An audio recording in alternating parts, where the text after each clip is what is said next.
Sorry. Yes, Senator. Chair, under the circumstances, I think we can attempt to proceed. If it becomes impossible for us to move, then we just have to stop. Because I don't understand, Chair, where there is only one annex that is supposed to go around all the senators for a query. So if we get to a point where we cannot proceed, then we just can't proceed. Senator Cheraki? Chair, maybe two things. One, maybe our communication, the governor should clarify on what was communicated to him. Maybe they didn't specify on a number of copies, or was it indicated in the letter? So governor should clarify. Chair, I agree that what is important is for us to proceed. But should we finding it challenging? Because, Chair, I remember last week with one of the clients or entity that appeared, we were sharing financial statements, all of us. Even the county government then last week had not come with their own financial statements. So, Chair, I think the governor should clarify whether our communication indicated the number of copies that was supposed to supply to your committee. And number two, I hope that they are able to have all the documentation just in case we have to proceed, because we must proceed, Chair, because to use the efficiency. Because at the end of the day, the people of Trans Nzoia must get value for the money that we normally send to Mashinani. And then finally, Chair, just on preliminary observation, Governor, I thought Trans Nzoia, through the Chair, is Kenya Ndogo. I have not heard some names from that region, yet it should be representative, Chair. Let me guide that on preliminary, because this is a matter we have dealt with for a long time. What constitutes a preliminary observation? Yes. Now, on the preliminary matter of documentation, the last time the governor appeared before us on 17th of June 2025, we sent him back home because of matters of documentation, delays, and the fact that the Auditor General was not ready. Governor, it cannot be that after that experience, we would still come here and spend even 1 minute on issues of documentation. You must take administrative action, unless you are the one taking responsibility for that. I think it's not a matter that we should even waste time debating, because last time you came to Nairobi, went back to Trans Nzoia without doing business, simply because of documentation. So I'll just ask you to comment on that, and then if your comment is satisfactory, we can proceed. Mr. Chairman, the communication came in good time. Of course, it required us to provide 15 copies to this committee. But the information I'm getting from my people here is that there is lack of finances to do some of these things. You know, we are just starting the financial year, and the budget has already started running. And out there, you cannot do things on credit nowadays. So majorly that's the reason why we're not able to get all the copies required. Governor, your response is going to cause us problems and an unnecessary debate. I'm just being truthful. Yes, you can be truthful, but what we expect from you is if the Senate on 27th of June, on 17th of June, took a view when it came to procedural issues, we shouldn't come back to Nairobi and spend time on procedural issues, particularly documentation. Initially, your team produced 5 copies. Then they miraculously produced another 3 copies. I mean, it's a joke. Stop shielding your staff from obvious inefficiencies. Because I thought I was going to make this matter very easy so that we proceed. But when you start giving some of those stories, I think we need to take these proceedings more seriously. There could be a very serious challenge there in Trans Nzoia that we are not able to run copies. This is like 2 reams of paper.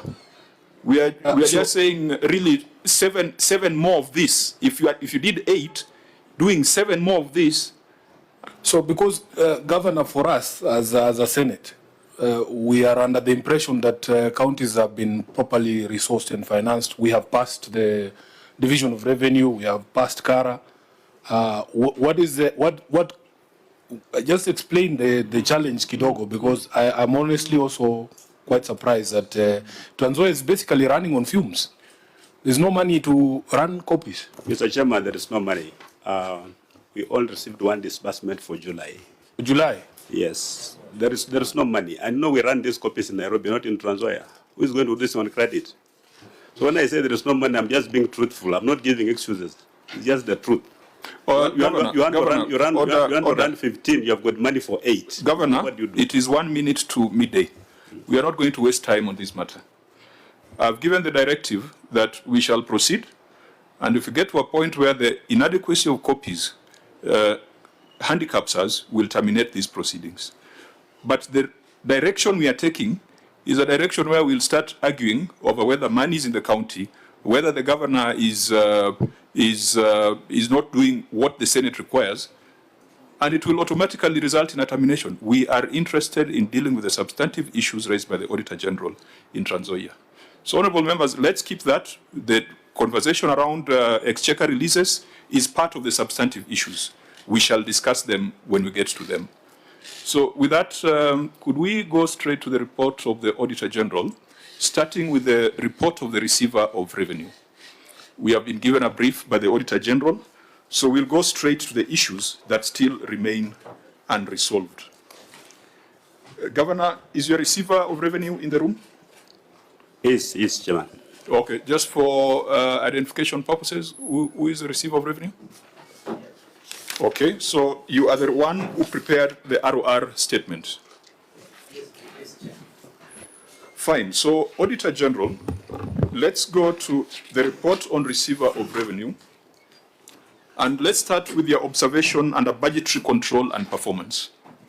Read it out, and then we will look at the governor's response.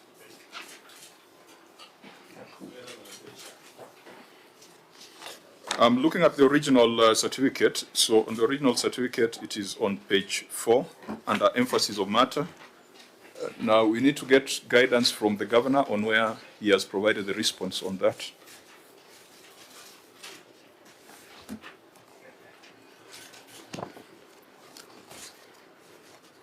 Have you, Governor, are we with you on the same page on the issue? In the receiver of revenue report, there are, under the basis for qualified opinion, there are 7 issues, and then after the 7th issue, there is emphasis of matter that talks about budgetary control and performance. I think, OAG, once you read it out, I'm sure the governor will be able to relate to it. Thank you, Chair. My colleague will read through it. Thank you, Chair. Budgetary control and performance. The statement of comparison of budget versus actual amounts reflects county-owned source revenue amount of Kenya shillings 470,522,927 against the budgeted amount of Kenya shillings 643,700,000, resulting in under correction of Kenya shillings 173,177,073, or 27% of the budgeted amount. Further, the revenue corrections reduced by Kenya shillings 22,783,932 from Kenya shillings 493,306,000 Kenya shillings corrected in the year ended 30th June 2023. Your last paragraph, your second last. The continued under correction of local revenue affects negatively the execution of planned programs and activities, and therefore results in poor or non-delivery of services to the public. My opinion is not modified in respect of this matter. Thank you, Chair. Okay, so Governor, whereas we had given recommendations on the report on the executive, for the receiver of revenue, we just agreed with the Auditor General. So there were no specific recommendations, but let's see how you responded to this matter. You can refer us to the page where you're reading from. Mr. Chairman, our response is on page 92 of the receipt of revenue document.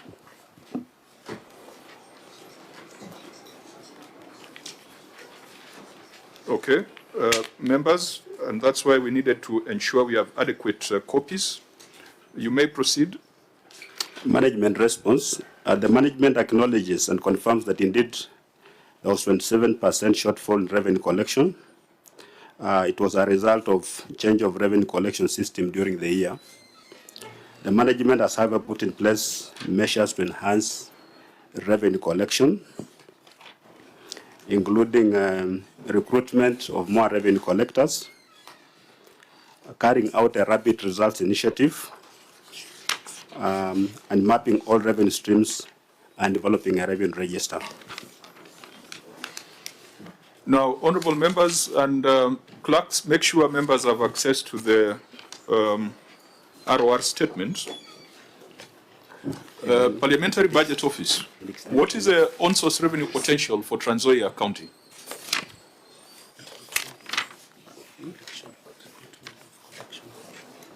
Salat was not here.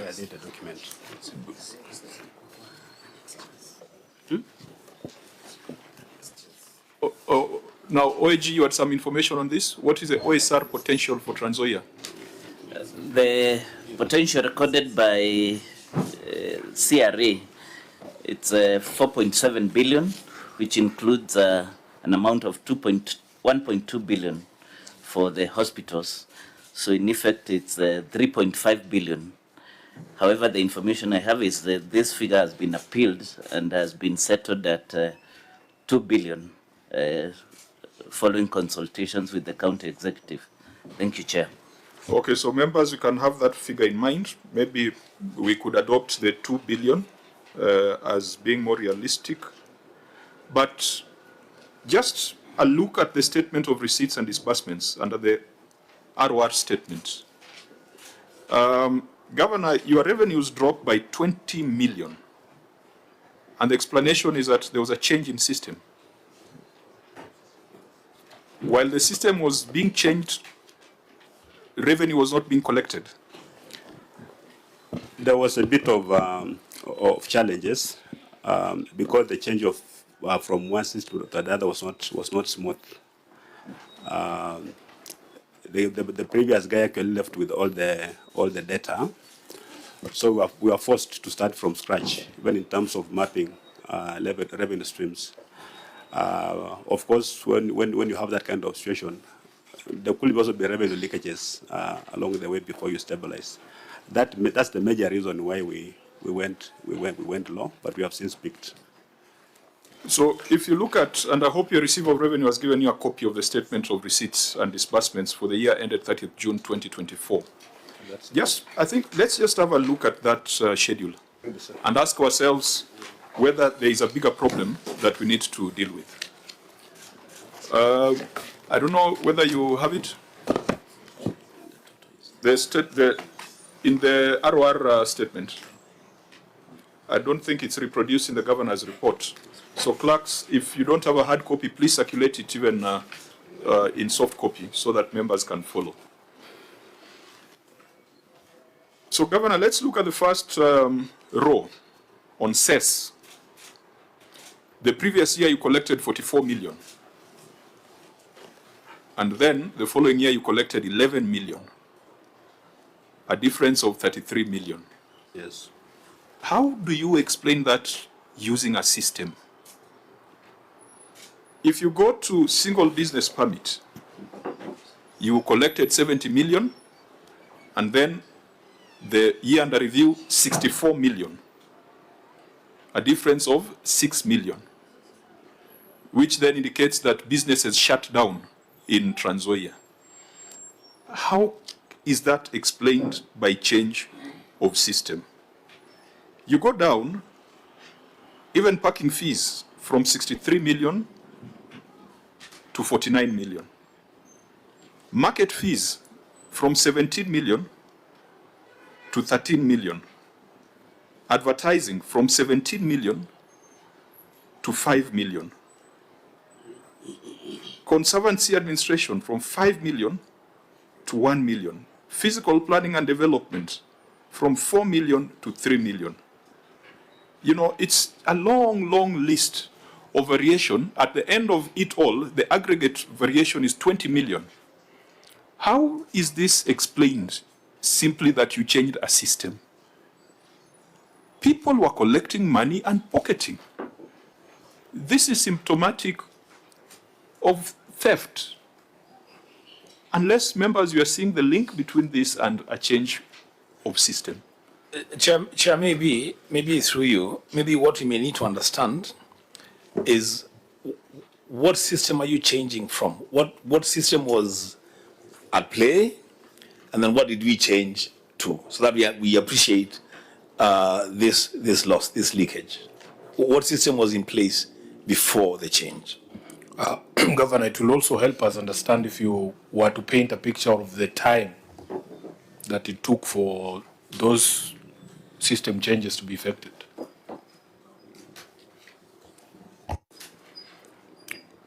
Governor?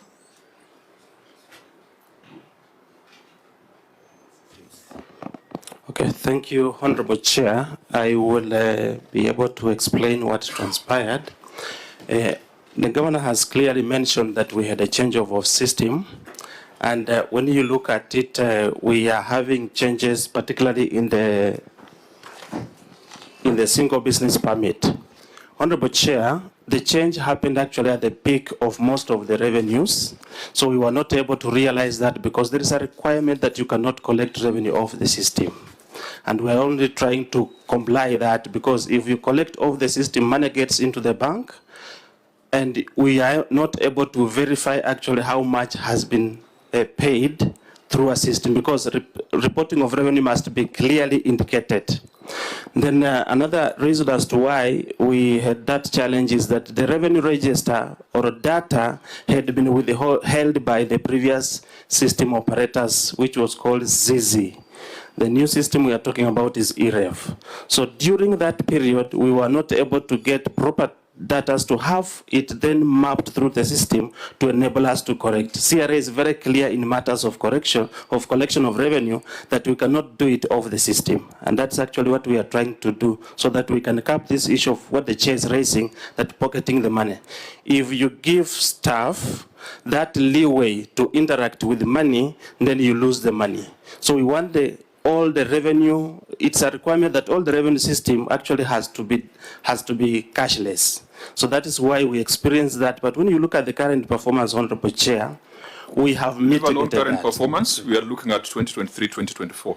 I was only trying to... And the reason why we must have this conversation is we must find out who the culprit is. Okay. Is it the system vendors? Yeah. Is it the collectors of revenue? Because there is a problem. Yeah, sure. There is a problem. And that problem, we must deal with it. Okay. So go back to single business permit, that line that you had picked. How do we explain that? And please, whereas the guidelines by CRA on automation remains a prudential guideline, we still have counties that are collecting manually.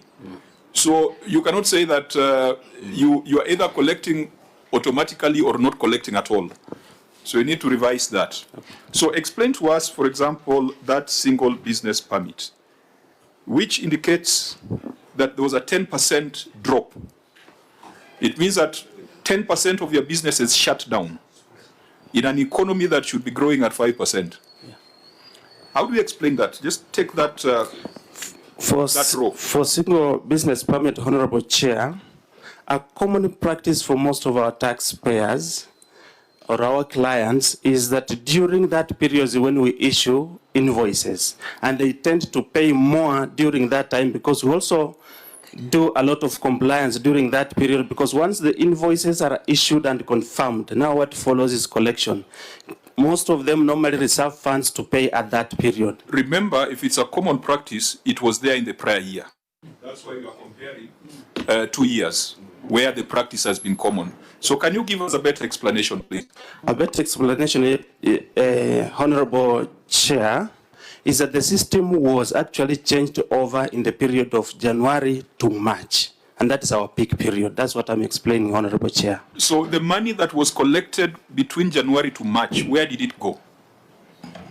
We have, in the receipt of revenue report, that time we actually encouraged, because we were losing a lot, and we encouraged them to do offline. Then later on, we were able to now map them in the system. Where did the money go? In the bank. Just show us here in the ROR statement where that money is. I'm not accounting for the shortage of 10 million. I'm not saying when we collected 10 million and we banked it somewhere or somebody took the money. We were not able to realize revenue collection during that period because there was a system changeover. We were affected. Not that we collected and we banked that money elsewhere, Honorable Chair. Senator Chair. Wambua, then Senator Chirati. Chief Officer, you may land yourself in some trouble.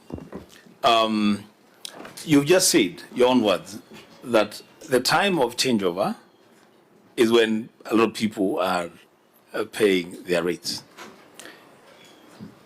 And because of the changeover, the implication is that people did not pay. Is that what you're saying? True. You're saying people did not pay. True. So why did you effect the changeover at a time that you're supposed to be collecting revenue?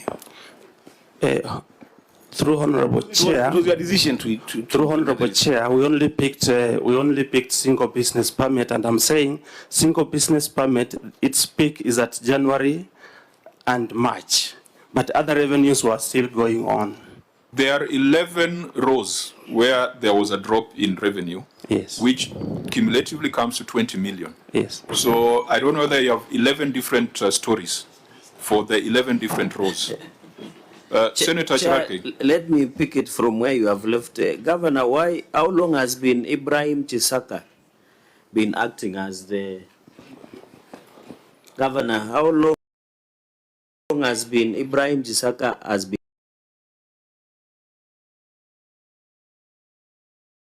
acting director of receiver of revenue?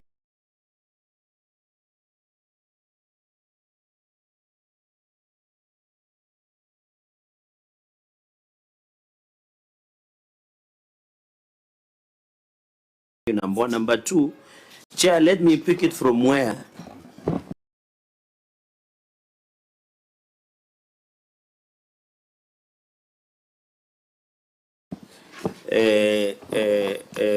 Where the chief officer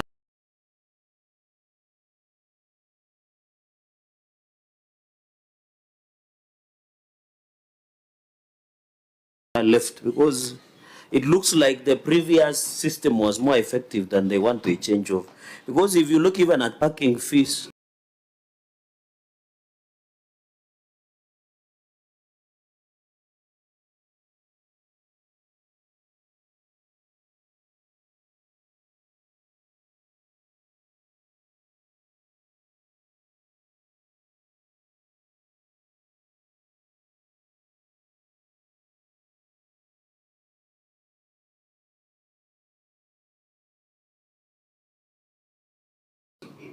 I don't know whether people park only in January, Bwana CEO, because the street parking fees in the 2023-2024 was 14,532,865, sorry. Financially at the previous one, 22,700,000.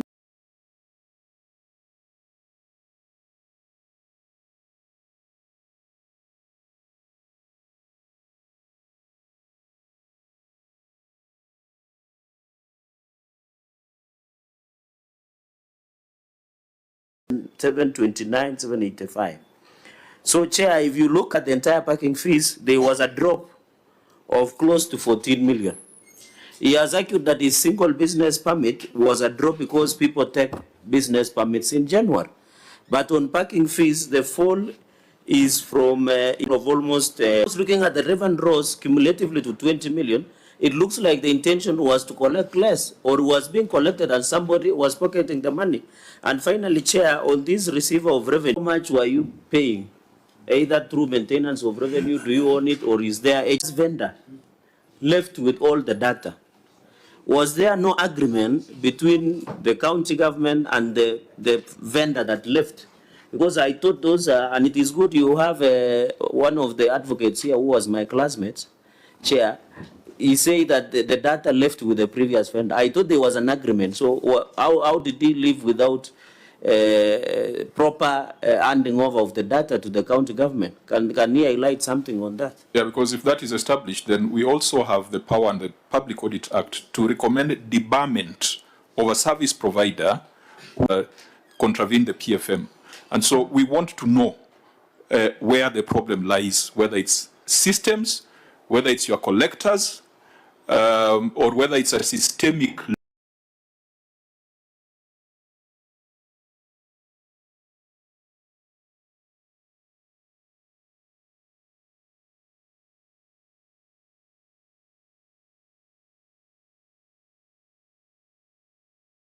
looting from the public. So that's Chair.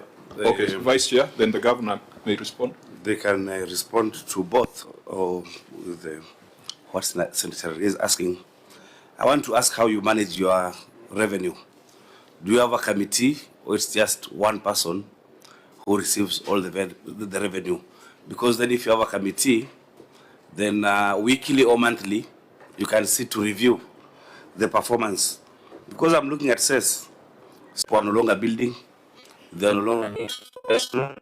That would be my question. Okay, Governor, you may respond. Or Senator, please go on record. Senator Thank you, Chair. My name is Senator Mwenda Kataya, member of this committee. Okay, proceed, Governor. Mr. Chairman, I just want to address two issues. That one, no system can cure the mindset. So if people want to really steal, the system may reduce, maybe by creating efficiency. And these are things that we've been talking about even in Transoya, that the system on its own really cannot increase revenue. So the problem of leakages is there. It's a big problem that we are trying to address. Unfortunately, of course, we are discussing this matter at the point when we are changing the system, and therefore the problem has been compounded. Number two, it looks so bad because we are looking at it line by line, then you are comparing 2023 and 2022 and 2023, and we are seeing the very big differences. But you see, there is a line there called miscellaneous receipts, which is 51 million Kenya shillings. Some of the differences you are seeing in these revenue streams, actually because of that confusion, the change of the system, were not captured under those revenue streams, but they were captured as miscellaneous. So we have to look at the revenue stream, we have lost about 10 million, but part of that money is under miscellaneous. Actually, if you remove miscellaneous, it becomes a very, very sorry state. But this money was somehow collected. There was an element of misclassification of the revenue, the revenue source. As I said at the beginning, we did not have a cordial parting of ways with Zizi. And I can see here we don't want to discuss what has happened subsequently, because yes, indeed, the change affected revenue collection. But when we come here subsequently, we are going to demonstrate that indeed revenue collection has increased as a result of change of the system. Of course, we tried to get the data, but the guy just went to court. He took us to the law courts. He lost the case, and he went to the High Court. So as we speak now, the matter is pending a determination by the High Court. Now, Governor, we are here not just to fault find, but we are here also to find solutions. And when we have this conversation, maybe you looked at the global picture, but we look at the details. This Senate, we are very well equipped alongside our partners, the OAG, the ESCC, etc. We look at the details. So we probably will not exit this without exhausting the details and finding a solution that will also help you. And I hope that as you're having this conversation, you can be open-minded, because there is a problem. In fact, when you tell us that 51 million has been lumped up as miscellaneous receipts, that should be a serious problem. There is no way as a shopkeeper you can have, you can receive money and not know whether you sold Omo or salt or sugar. I mean, that's even a corner kiosk is not run like that. So that alone should drive you to demand more from your receiver of revenue. Because we know that the PFM assigns that responsibility to a specific officer who's paid a salary. The question raised by Senator Mwaruma on Cess, for example, I think that Trans Nzoia has a lot of agricultural activity. Perhaps it's the bedrock of the economy. Just come to that breakdown, note 12 on your financial statement on Cess.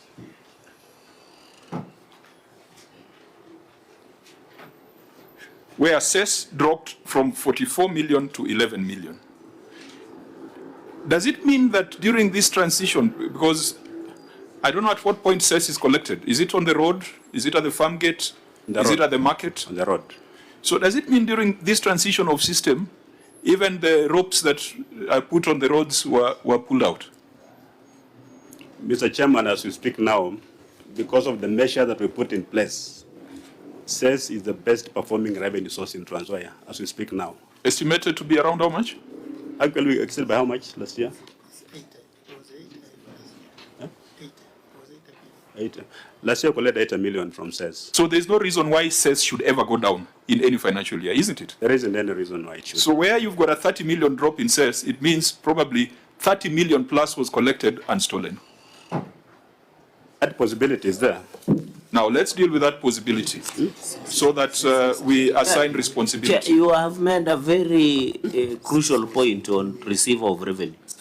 The governor has chosen to ignore my question on how long the receiver of revenue has been acting, because that is a very important person in terms of the whole architecture and design. Governor, you have not answered the question on how long your receiver of revenue has been acting, because from the report that is on receiver of revenue is here, how long has he been acting, yet he is paid and designated.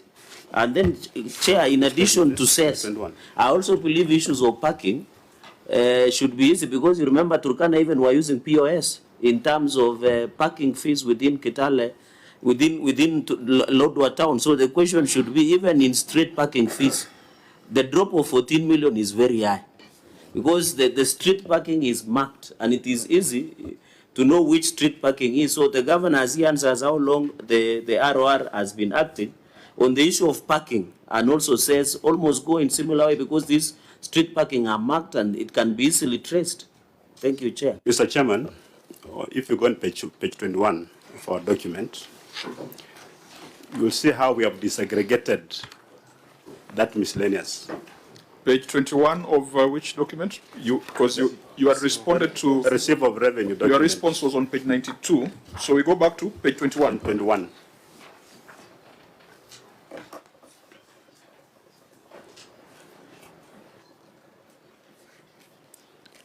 Of the 15 million under miscellaneous, page 21. 51 million, not 15, right? Of the 51 million, total 51 million, 51, Cess accounts for 18 million. So this 18 million should have been captured under Cess.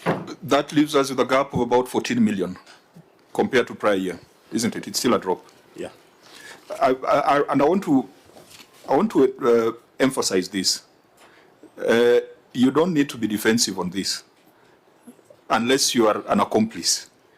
Allow us to have this conversation so that your staff, your receiver of revenue, can understand the consequence of professional negligence or the consequence of doing things against the Act. And I think that's why Senator Cherargei is turning the heat on the ROR, the receiver of revenue. They have a responsibility under the PFM. And I think that if we just do a slap on the wrist on this thing and say that things have improved in subsequent years, there appears to be 20 million that has been stolen from the people of Trans Nzoia. Let's have this conversation so that we know where EACC should go. Whether they should go after the system vendors, whether they should go after the ROR, or whether they should go after the CEO. I think, Governor, you have agreed there is a problem.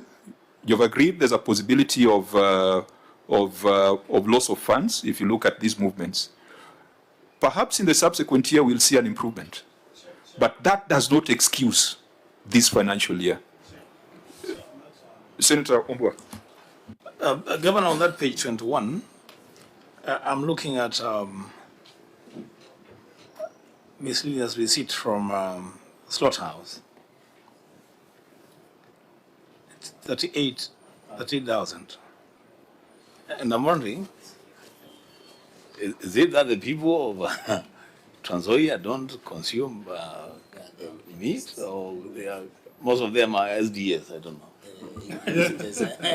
I don't know. I mean, really, 38,000. You know the chair is an Adventist. I'm an Adventist. Yes. So Chair, I think a lot of your relatives live in Transoia. I mean, we eat meat. you eat meat. Yes. So what? Soya meat, not meat. What is that? What the explanation there, Governor? Yeah, Chair, but there is a question by Senator Cherargei that should not be lost. When did the ROR begin acting? What happened to the previous ROR? Is it because, or was he or she, did she pave way because of possible malfeasance in revenue collection? I think that's an important question. Governor, the slaughter fee and the ROR question. Mr. Chairman, I cannot give a concrete response why the slaughter fee was low. Maybe the number of animals that were brought to be slaughtered were fewer. That could be the reason. I don't have another reason for that, because It's also very difficult when you have already admitted that there were some data integrity issues, because it's also very difficult now to explain how some of those things arose. Because I thought it would have been easier to say, yes, we have had challenges, we have data integrity issues, we have migration issues, and therefore, what then should we recommend? Because if you try to explain numbers, Chair, that's what I began by saying, which in your view are not verifiable, then I've already said that the system can't replace the mindset. Yeah. That's what I said. But you know, when you ask for information, I'm providing it, and then somewhere it becomes defensive, and the information is here. I'm just trying to say that says a cycle not this much, but it's this much.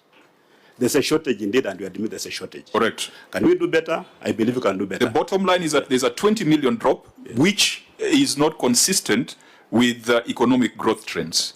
Now, the question on the ROR asked by both Senator Cherargei and Senator Maruma.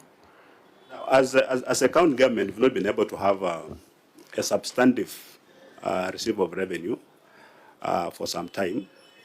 Actually, our last attempt to have one also failed.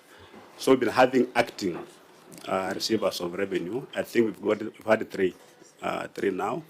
Mr. Gisaka has been in office for the last 6 months or so. And all these changes are just in an attempt to get it right in terms of revenue collection. Now, Governor, the gentleman to your left is CC Finance. Yes. Should advise you that pursuant to PFM Act Section 165(2)A, there is nothing like an acting receiver of revenue. It requires the CEC Finance to designate in writing a receiver of revenue. While they have been designated, they are not acting, they are substantive. CEC, have you designated in writing a receiver of revenue? Because there's nothing, you can have director revenue that can be acting, but the receiver of revenue is appointed, and whether they are an intern or whether they are substantive as long as the appointment is in force. This is a responsibility of CEC Finance pursuant to Section 165(2)A of the PFM Act. Thank you, Honorable Chair. I have designated him as the receiver of revenue, but the acting director of revenue.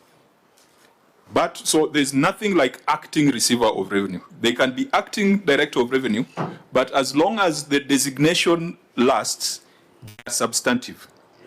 And they take responsibility for any material non-disclosure or any shortfalls in the receiver of revenue statements. So now, Members, we probably need to proceed because I think Governor has admitted that there's a problem, even though there is attributes it perhaps to a cost that we do not agree with.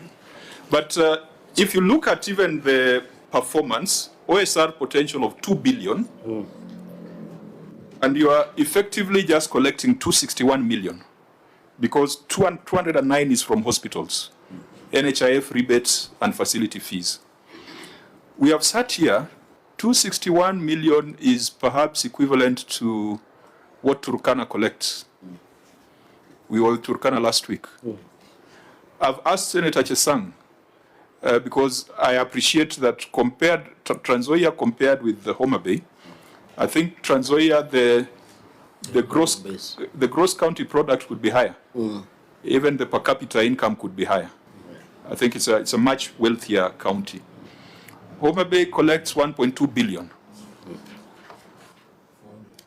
If you reduce the hospital fees of 800, it's still 400 million. Trans Nzoia, with all its wealth and potential, is collecting 261 million. What is the problem?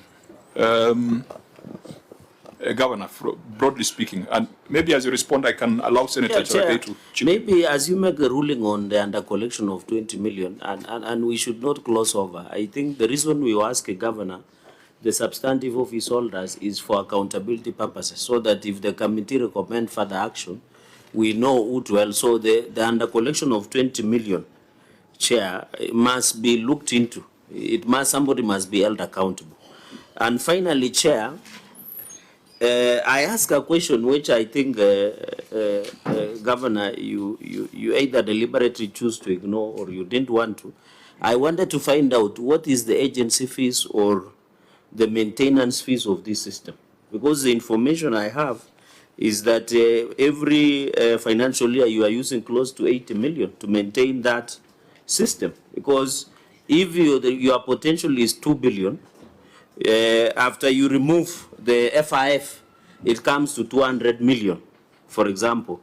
If 2 billion, you remove the FIF, which now we have passed the law, the Facilities Improvement Act, which is removed, it comes back to 200 million, which is still a big challenge considering the mapping of revenue streams that you have done.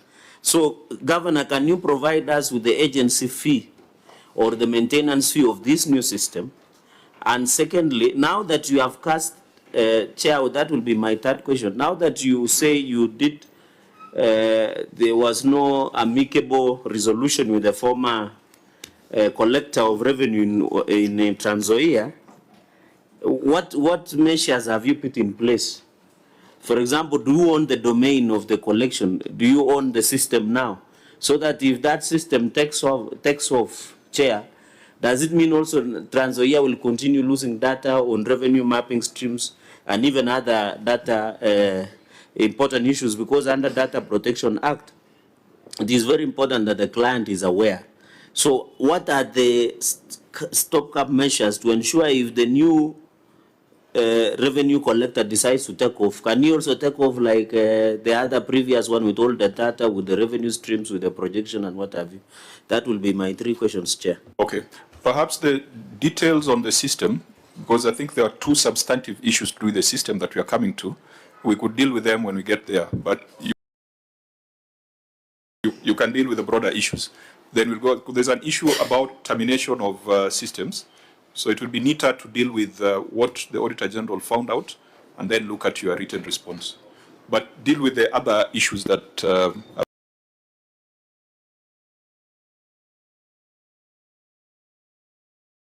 have been raised. Basically the system, isn't it? Yeah, we own the system. Mr. Chairman, the current system is owned by the county government of Trans Nzoia. It was procured at 26 million shillings with an annual maintenance fee of 7.3 million for 3 years. So after 3 years, we shall own the system fully. So the with this system. I don't know where we are getting the 80 million. Those figures are strange to me. Because what we have is 26 million cost of the system, 7.3 million annual maintenance of the system. There was a question as to the lack of ambition, where you are effectively collecting 261 million versus a target of 2 billion. Mr. Chairman, we've not shared with the CRA the formula they used to come up with the 4 billion, 2 billion. I don't think if the total wealth of Transvaal now is 4 billion shillings. That's a lot of money. 4 billion? No, I think the auditor tells us that it has been revised downwards to 2 billion, which sounds reasonable. Have you done your own mapping? I don't think so. I don't think. My understanding was that the 2 billion was a negotiated position. Was it not? That the CRA had proposed 4 point something, then it was contested, and then stepped down to 2 billion. Chairman, personally, I've not engaged in any negotiation with CRA over this figure. But as the CEO of the entity, what is your on-source revenue? What's your estimated on-source revenue potential? Because that is something that your receiver of revenue should have at hand. It should guide your budgeting. It should guide your, driven by your finance bill. Mr. Chairman, the receiver of revenue has not told us how they arrived at 4 billion shillings. Because I'm looking at my account, where am I going to get 2 billion shillings? The receiver of revenue is your appointee. Leave alone the CRA. I'm now asking, in your own assessment, what is your OSR potential? We can forget about the CRA for a minute. Yeah, my potential from what I've been telling my team is that we look at how much the county council of Transvaal was collecting before the advent of devolution, and how much the Kitale municipality was collecting, and in total it was about 800 million with the fewer revenue streams. So that was such as a baseline for us, that to know, can we meet what we were collecting before devolution? That's 800 million. We can put a markup, maybe 400 million. That will give us about 1.2 billion. It's reasonable, can be explained. But this other one of 4 billion really is just big. So even if you are to use the 800 million, the fact is you're collecting just about a quarter of what the defunct authorities were collecting. True. Isn't that a cause for concern? Major cause. So I think we now need to understand some of the measures being taken. Chair Makiu, this is 15 years down the line. When the economy has grown. When the municipalities were collecting 800 and you are collecting a quarter. So it means there is a bigger problem. And I thought the governor, you said you have mapped more revenue streams, which are much more than other municipalities. So where is the challenge? And I remember when we went through ICT committee, and Governor, at that point you told us that some officers had been fired because they have been pocketing revenue. Is it still the position? Actually, the problem we had was initially all revenue collectors were voluntary staff. So we actually recruited revenue officers. And we can demonstrate that after that, we've had some significant improvement in revenue collection. But as I admitted, and my team here knows, that we have the problem with the mindset, where people still cut corners. That because I believe there's no revenue officer who can know that you have not paid revenue and let you go. They can't. So they really know we're supposed to pay and pay what. But it's some kind of unholy, alliances out there. It's an internal problem that we're really trying to sort out. Is bearing fruits, not as fast maybe as we want, but when we look at our revenue growth for the last 2 years, there's a bit of improvement. Of course, I'll be happy if I beat the target of Transvaal County Council, which had fewer revenue streams and they were collecting about 800 million. And of course, at that time, when they reached that record of 800 million, even councillors at that time participated in revenue collection. They went out and tried to participate. So it's a matter of sealing loopholes in the revenue collection department, where we have got officers. Actually, people fight to be deployed to revenue, including enforcement officers. They'll rather go to revenue than go to the hospital. So that should tell you something. Like when all policemen want to become traffic policemen, the motivation is quite obvious. So these are the things. If this committee has a solution, I'll gladly bring it on board.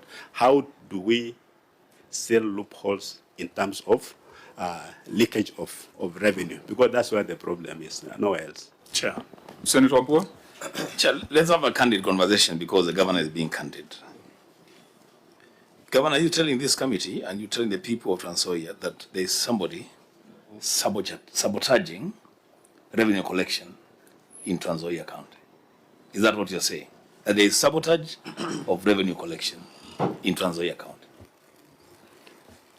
Governor? I wouldn't call it sabotage. I'll just call it maybe theft. Yeah. I think that seems to be it. And that's where we now need to, we have done the diagnosis. It is our job to do the prescription as a Senate. Chair, maybe, Senator, Chair, with your indulgence, even I'm looking at your financial statements on receiver of revenue. Your original target was 643,700,000. You didn't achieve that. So looking at the projection, you have said you want even to go beyond municipalities of 800 million. And I don't know, you said councillors were part of the collection, so I don't know whether your MCA should be, but that's a point of discussion. So in this 643 million, they must have been realistic target of that amount. They must have been revenue strategy that you wanted to collect. So can you say something on your original target of 643 million? And finally, Chair, Governor said they were voluntary tax collectors. Is it who was the greatest tax collector in the Bible, Bishop? so Chair, Bishop is always right. You want me to tell you the name? You know the name. So I don't know whether you are calling it revenue collectors. So can you tell this committee they were temporary? So how much did you confirm them to PNP so that they can be used? And number two, I ask a very specific questions. Are there any officers in revenue that have been fired? Are there, Governor, as there revenue officers that have been fired? They are on disciplinary action has been taken or administrative action. And how many are there? Because it looks like, Governor, you are aware there is a problem. Kuna watu wanakula. But you have taken a back seat and say, you know, I'll just go and tell the committee of the Senate there are people who are stealing our revenue. They'll give me the prescription. I thought you should be telling us, Governor, you should be telling, I found 10 revenue collectors, I have fired 10.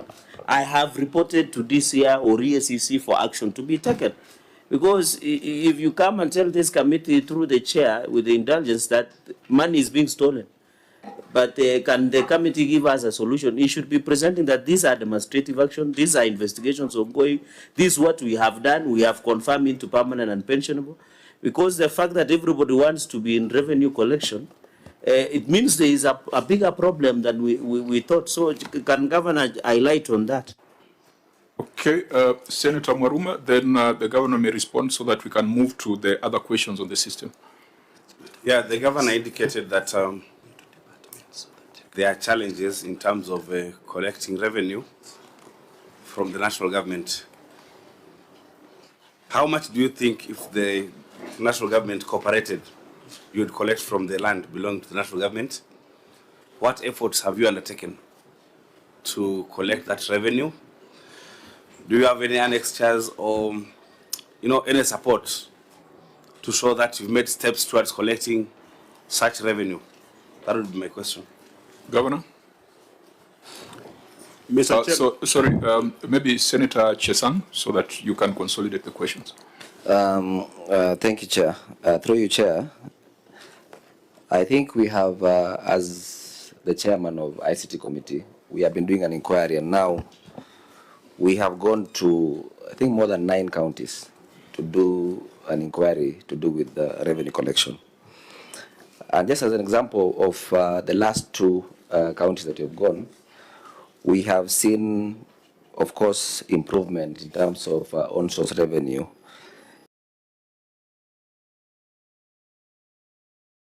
In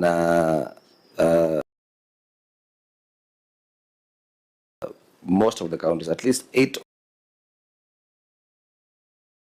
of the counties that you have gone,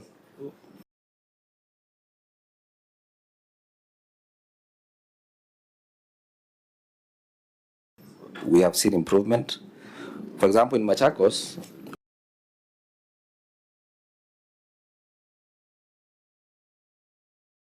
we had the same irregularities of issues to do with all source revenue.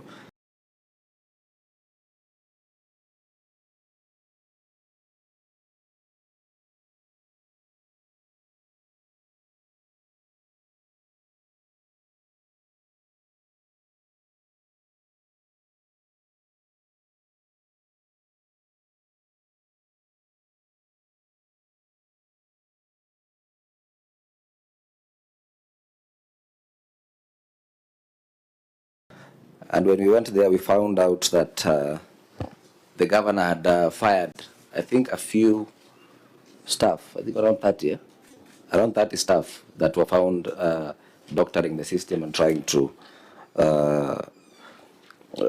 the staffs that were stealing, or maybe they were interfering with the system, the on-source revenue system. For example, Machako, the first time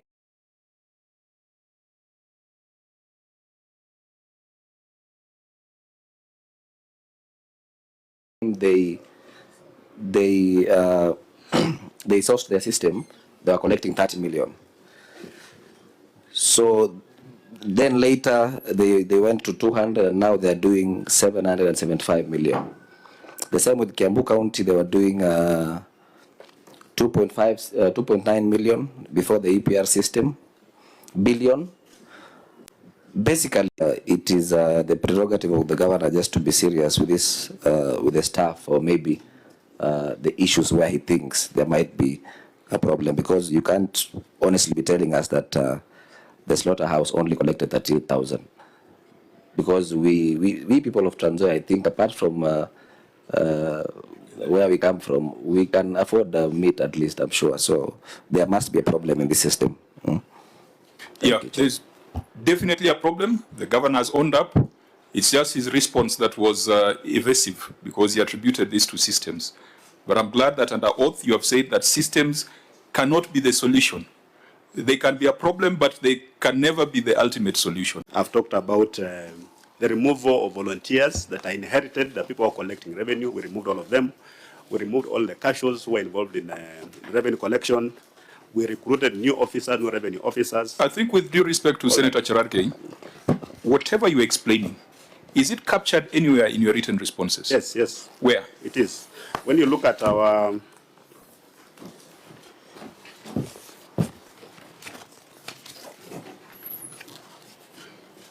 on page 15.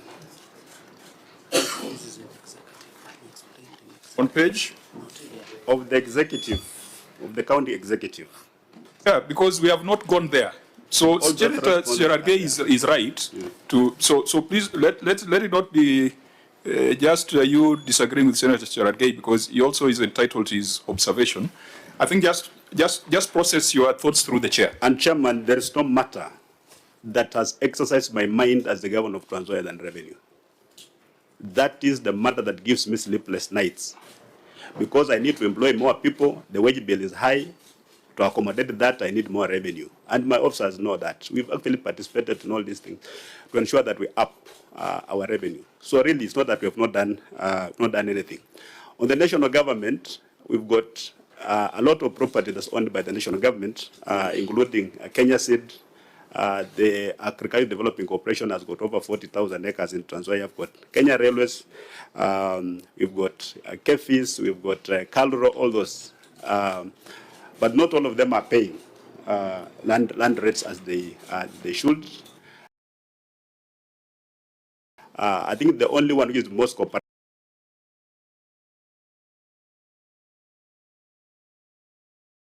is Kenya Seed.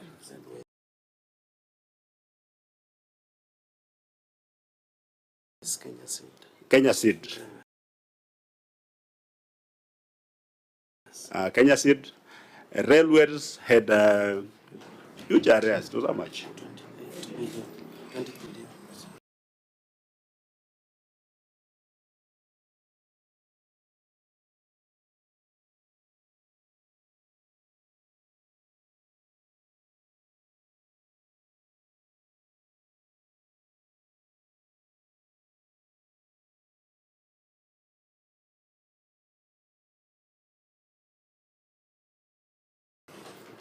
about 20 billion that they should have paid us, but they have not paid. You know, so the national government again has contributed to some of these things. When you look at Trans Nzoia as the grain basket of Kenya, the people who produce most of this maize own less than half an acre of land. A majority of them. The large-scale landholders are government institutions and a few individuals. And divide attendant, you know, issues that come along with it is a kind of reality we are facing on the ground. That's why, Mr. Chairman, personally we're shocked if CRA can come up with such an outrageous figure and expect that Trans Nzoia can actually raise 4 or 2 billion shillings in terms of taxes. It's just an impossibility.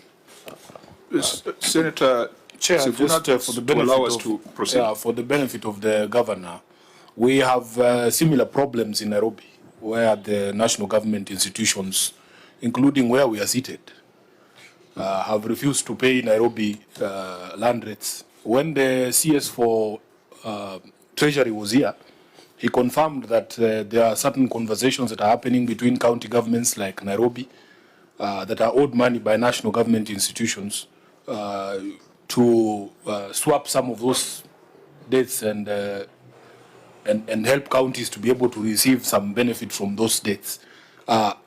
As Trans Nzoia, have you had conversations with the national government or the national treasury on this specific issue of the national government entities that are not paying what is due to the county?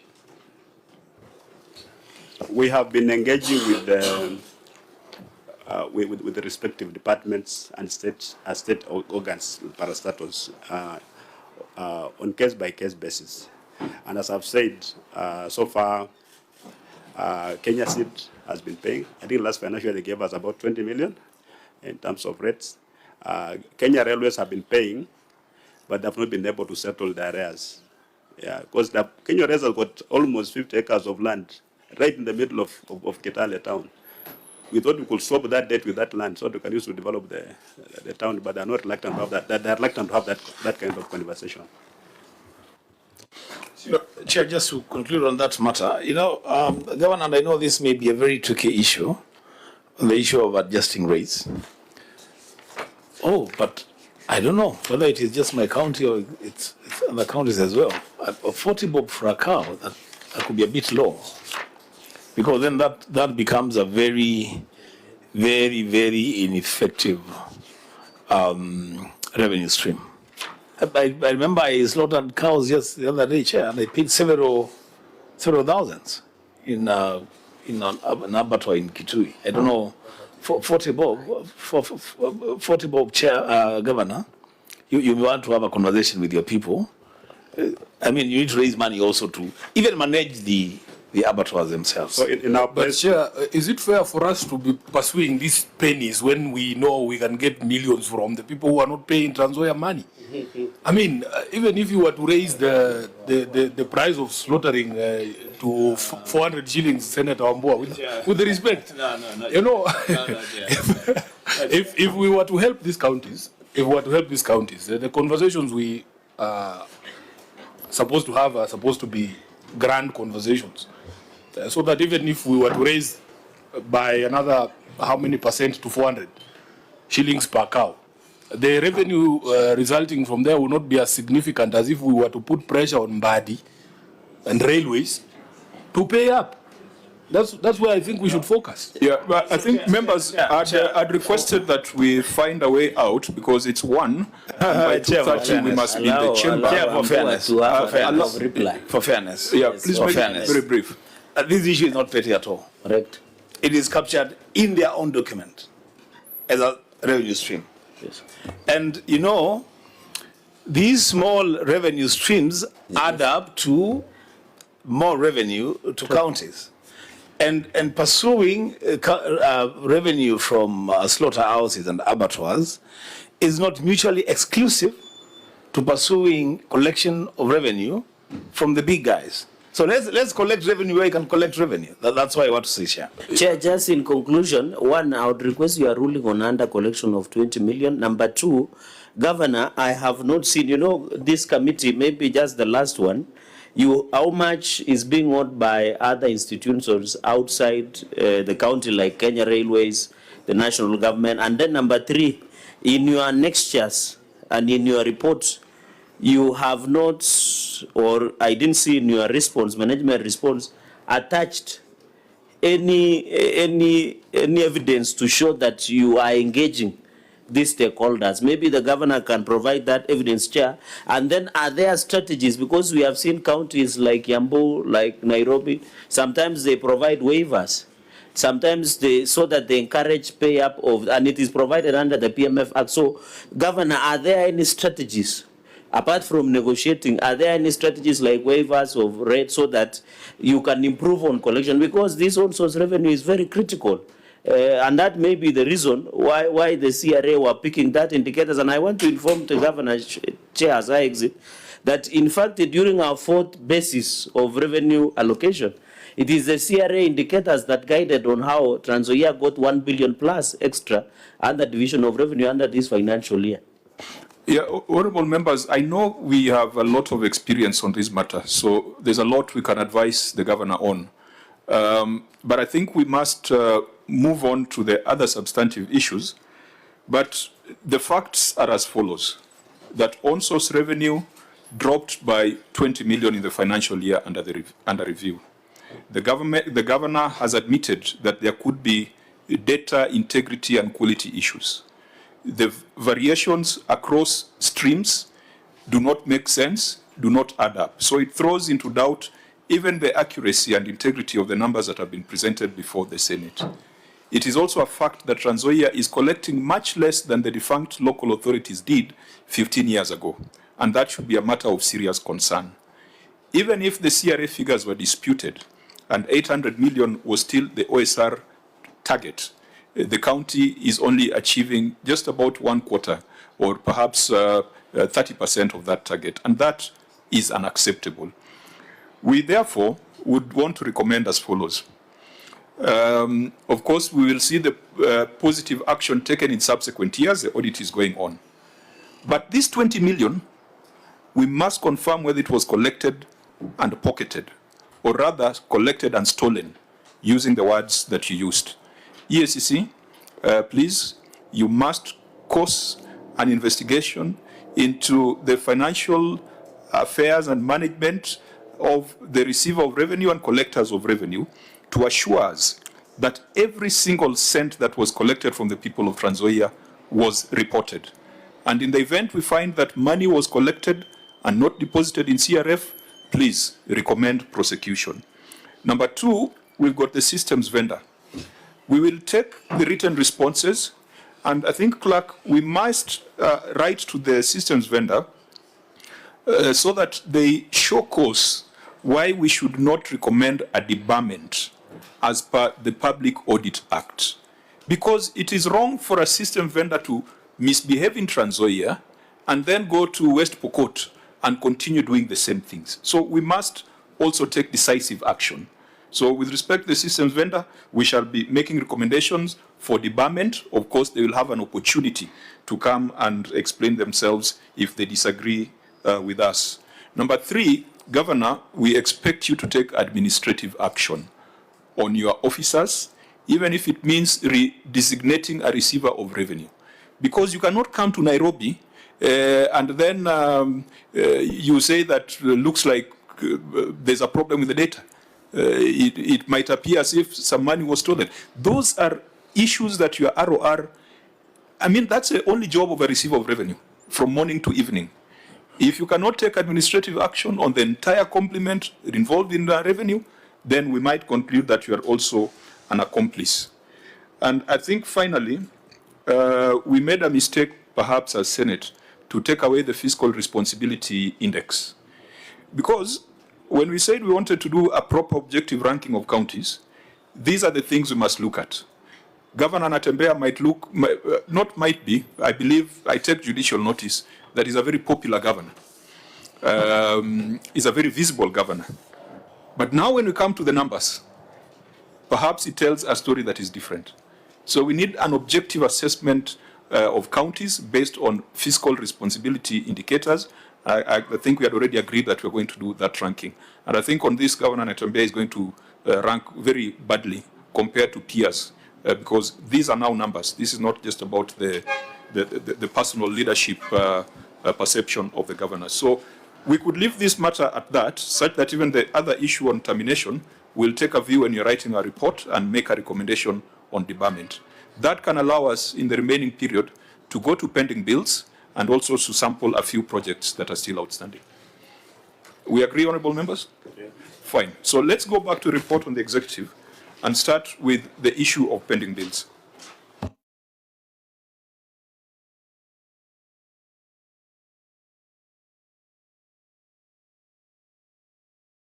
OAG, you will read your finding under pending accounts payables.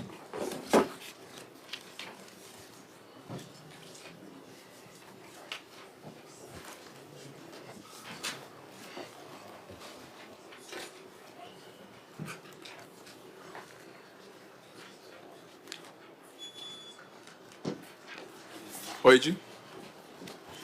Thank you, Chair. Pending accounts payables. Note 1 under other disclosures to the financial statements reflects pending accounts payables balance of Kenya shillings 1,371,609,319, out of which Kenya shillings 641,244,901 relates to construction of buildings and civil works. Kenya shillings 507,881,305 on supply of goods and Kenya shillings 222,483,113 on services. Failure to settle bills during the year to which they relate distorts the financial statements for that year and adversely affects the provisions for the subsequent year to which they have to be charged. My opinion is not modified in respect of these matters. Thank you, Chair. Okay, Governor, the Senate had made a lengthy recommendation that arose from a resolution of the Senate on guidance on how to settle pending bills. You may now take us through your action taken so that we don't waste time rereading the Senate recommendation. This our response. The county government of Trans Nzoia had pending bills amounting to Kenya shillings 1,497,561,536. Those are the audited amounts in the financial year under review. Out of which pending bills amounted to Kenya shillings 983,234,209 were settled as of 31st March 2025. Kenya shilling 700 has been provided for by the county government in the budget for the financial year 2025-2026 to offset the balance of the verified pending bills and to partially resolve the unverified pending bills for the financial year 2021, 2022, and previous years. The list of total pending bills vis-a-vis the list of pending bills settled is provided under Annex 16, which is pending bills, pending accounts payable, the payment plan. Annex 17, settled pending bills under recurrent. Annex 18, settled pending bills under development. And Annex 19, the budget for financial year 2024-25, and pending bills, pending accounts payable settlement returns.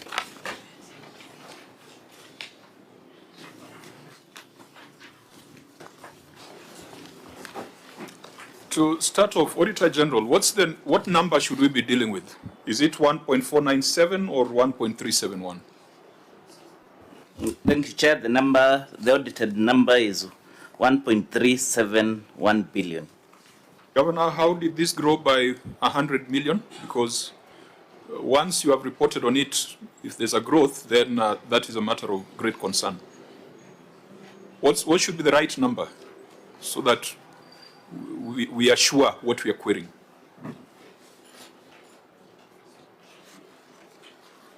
are the persons who prepared the financial statements here? Yeah, so let's start with that to establish the base.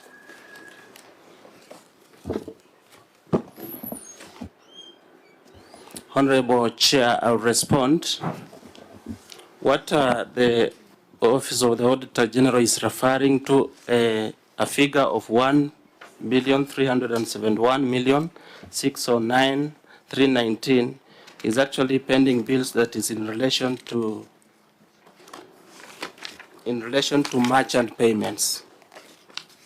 Can you speak English, please? Just tell us what number. 1,371,609,319 shillings.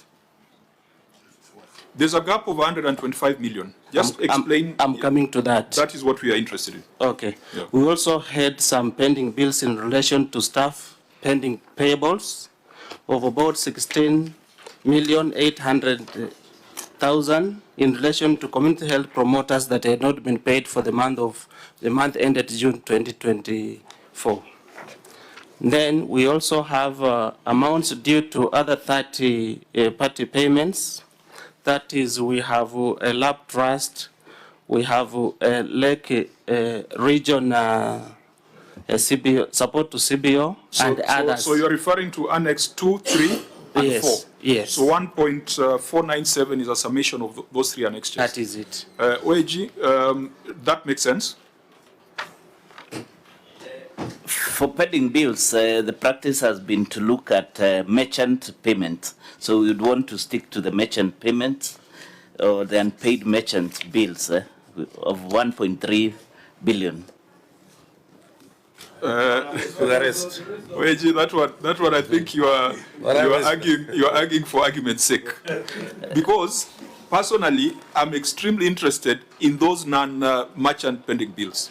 When you have 109 million of statutory contributions that are sitting in the pending bills register, that to me is a bigger risk than even the others. So I think I see what they're explaining, but I also hear you.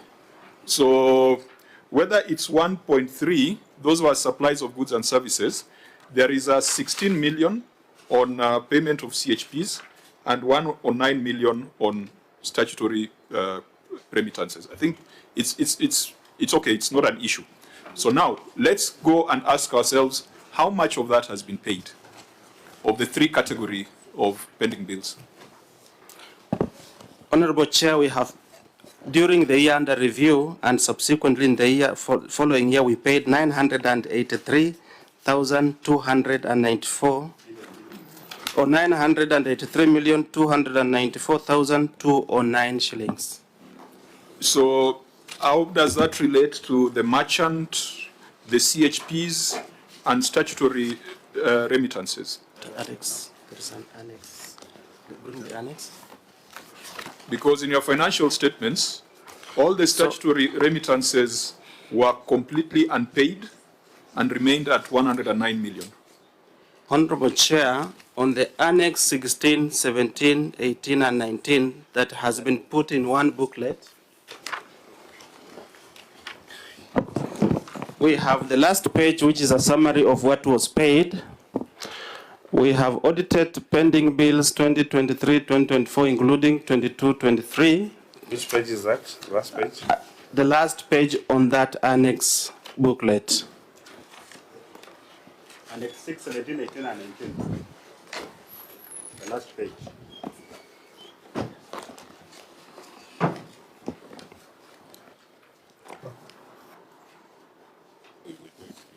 Where we go with this?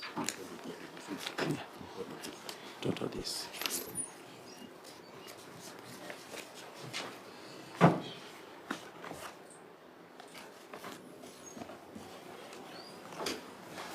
Okay, proceed. Last summary page, we have pending bills in relation to merchants that was audited at 1,371,609,319. What we paid was 966,000 million, 494,209 shillings, leaving as a balance of 405,115,110 shillings. And we have indicated that as an action to be taken to be provided and settled for in the financial year 2025-2026. That's what His Excellency was referring to as a provision of 700 million to cover part of that. Did that annexure satisfy a query on the 109 million? Yeah. Where is it? On 109 million is included in the second row on that summary page, where we have said other third-party payables for the year 2023-24 and 22-23 and 23-24. Please just move a bit slowly and so that we are with you. The last page, Chairman, the last page. Last page of annex? Yeah. Annex what? 16, 17, 18, and 19, the last page. That page, just hold it up, Governor. That one that looks like stained litmus paper. Oh, yes. So what do we make out of it? It's just a summary of what was paid. Segregated payment of pending bills as you asked.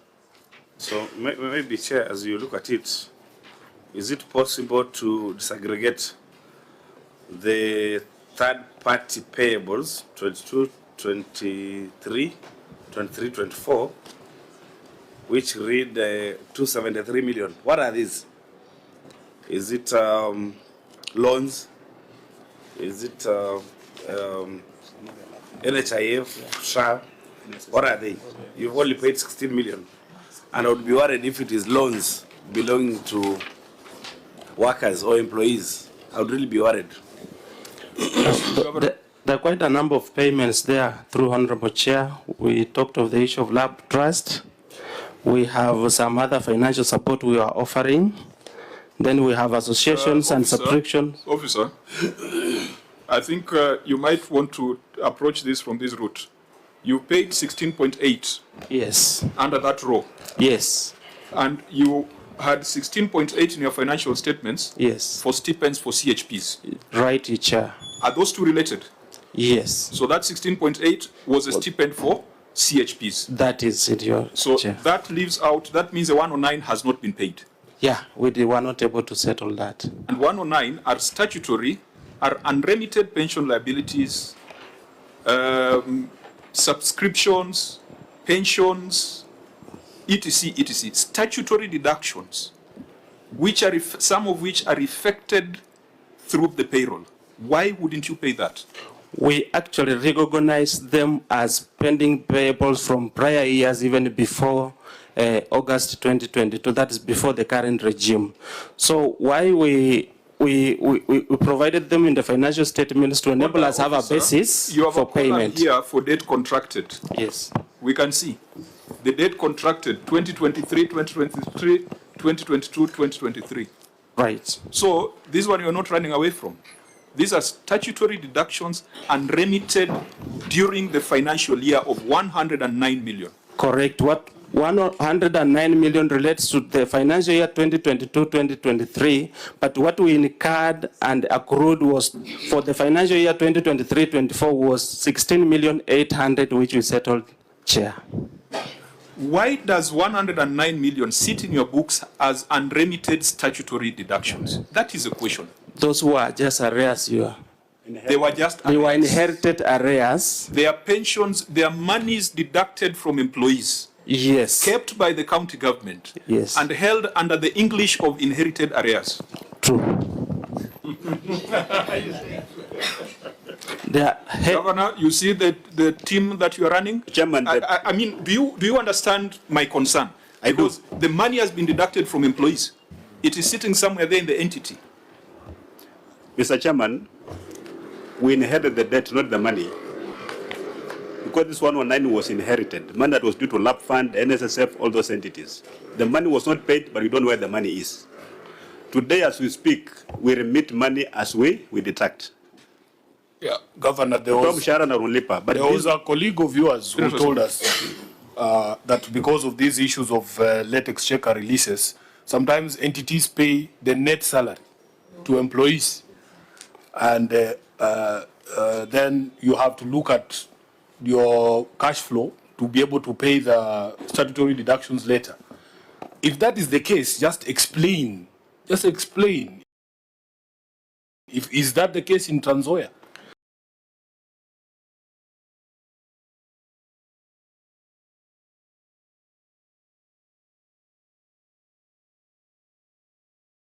In our case, that's not the case in Trans So what is Nzoia. the case? Well, how did the chair wants to know?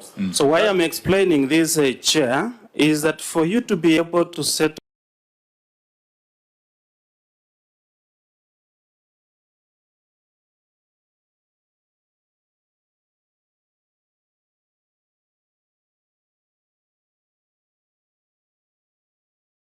any pending bill, it must be reflected on the face of your financial statements. That's why we saw it prudent for us to reflect this and have it audited by the office. We are interested. I'm only giving an explanation Officer, first. you'll move slowly. I'm the one giving directions. So, Governor, Senator Sifuna. the explanation the committee wants is how this became a pending bill. The penalties that were being imposed by KRA on late statutory remittances. It is this committee that made sure KRA held back on that. So the question we're asking, how did the debt arise? That, if you explain that, we move on to the next issue. Senator Wambua. Chair, in the interest of time, if I had the governor may want to listen to this. If I heard the governor correctly, he said that this 109 is inherited from before 2022. Yeah? And I think he went on to say they inherited the bill, not the money. So what the governor is saying is that yes, he is admitting there is money that was deducted from people's salaries, not remitted where it was supposed to be remitted in previous administrations, and to date that has not been settled. If that is the position, Chair, then perhaps the question would be, what is the county government doing? Because this is actually a criminal act. You know, you have deducted money from a member of staff and you have not remitted. What is the county government doing to fast track the remittances of the 109? I know that's the conversation. I think that is our working definition as you have described it. So that's what we need to deal with. So that the governor can answer both. There's account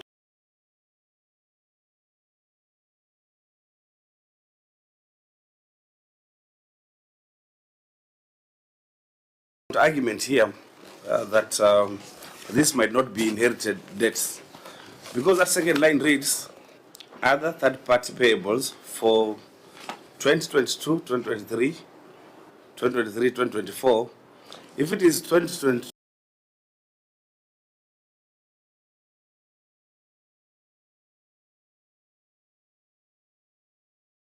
2023, that is the time governor came into office. Yeah, beginning July 1, 2022. And there was no money released by Exchequer, I think in May and June. That money came to be released after elections. So this can't be inherited bills. Okay, yes. So you are varying the working definition. Senator Cherargei? You had said that you could not make photocopies for this committee, but in your payment in item number 311, LASEC Limited, order 186, you paid payment for purchase of 2 photocopiers, worth 398,000. So, Governor, to tell this committee you could not photocopy because you don't have photocopiers is a story you can tell to Bart some other time. Chair, let me go to this on the issue. Says that I'm very keen in your management response. He said he's a truthful man, so I'm assisting him in finding truth. Finally, Governor, you have said to offset the balance of verified pending bills and to partially resolve the unverified pending bills.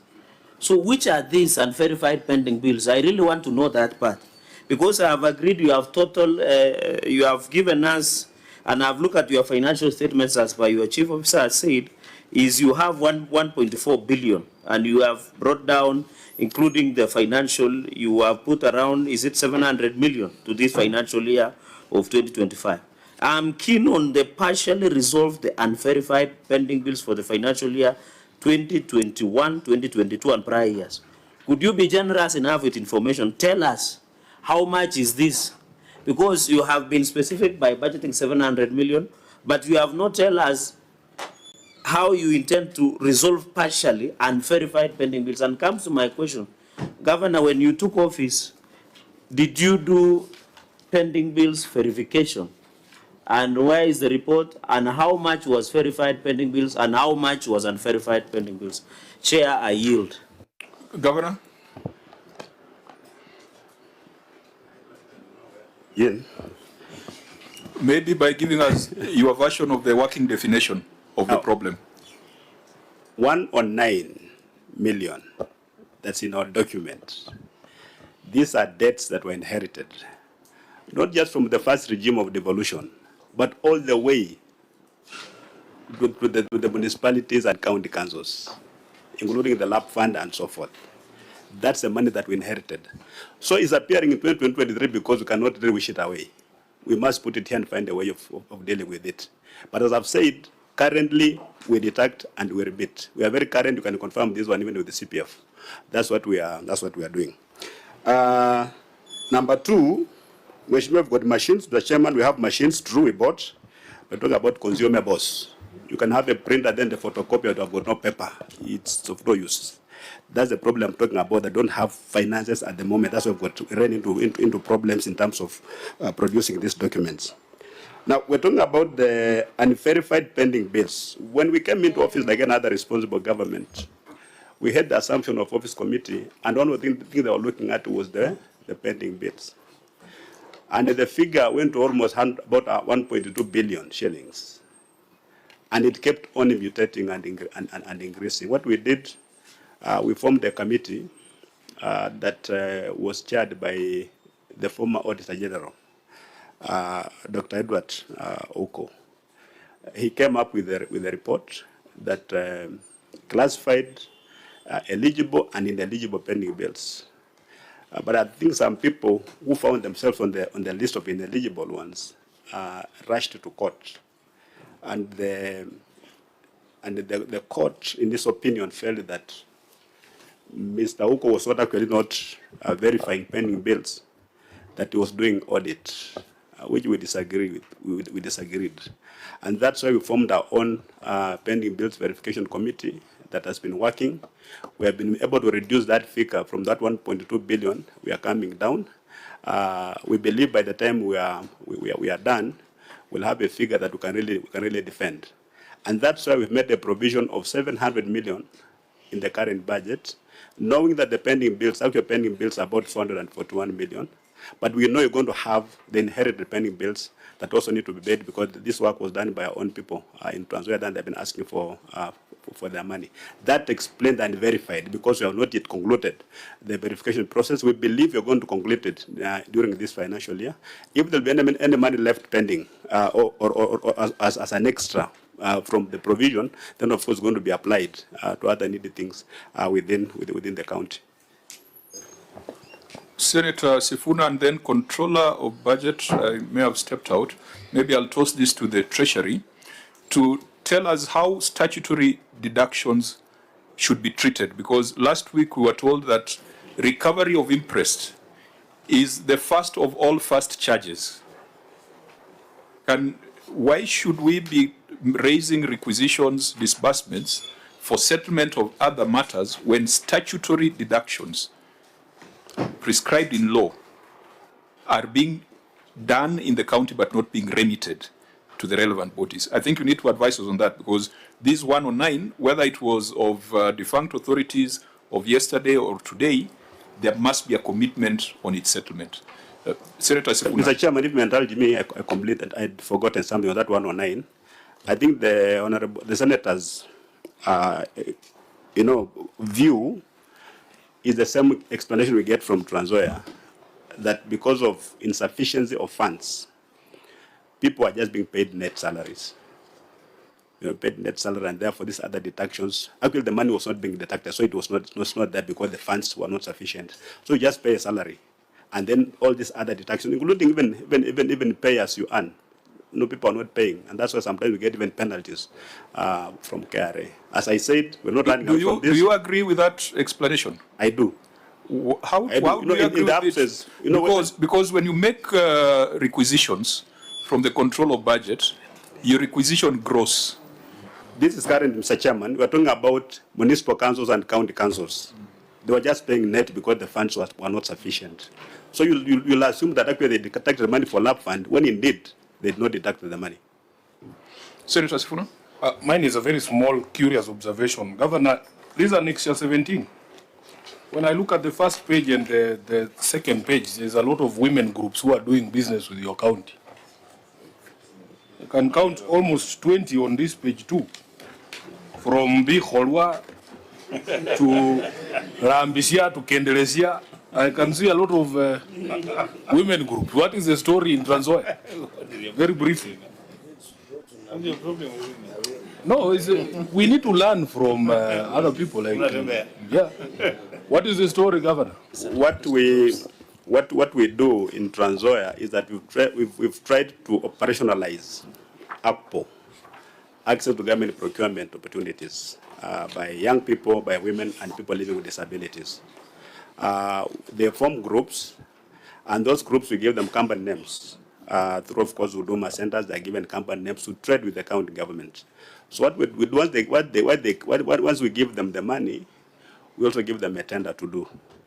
Yeah, we don't just give people money to go look for work, and then they'll come telling you we bought chicken and they all died. So we'll give you a government tender and government funds to go and do this. And so just a way of empowering our people. That's why you can see all those groups there. Okay, I think he sampled the first 2 pages. We don't know what appears in the other pages. But let's go to the substantive issue on how to treat this 109 so that we can give directions. Mr. Chairman, it's actually more than 109. We're having an engagement with Lab Fund. Lab Fund is asking for 600 million. So this disclosure is not Lab Trust CPF, they're asking for 1.2 billion. You have only captured 33.4 million here. Yes. Honorable Chair. It goes back to my question. Senator. Governor, you needed to be precise, and it was just a simple question. You have said after UCO's committee was ruled by Kitale High Court that they didn't have the power except the OAG. You said you formed internal verification committee through the chair. You have talked about legible and illegible pending bills. So I wanted you to be precise. Tell us how much is legible pending bills, how much are ineligible pending bills. Because ineligible, it means you cannot pay. So why are you providing for in the budget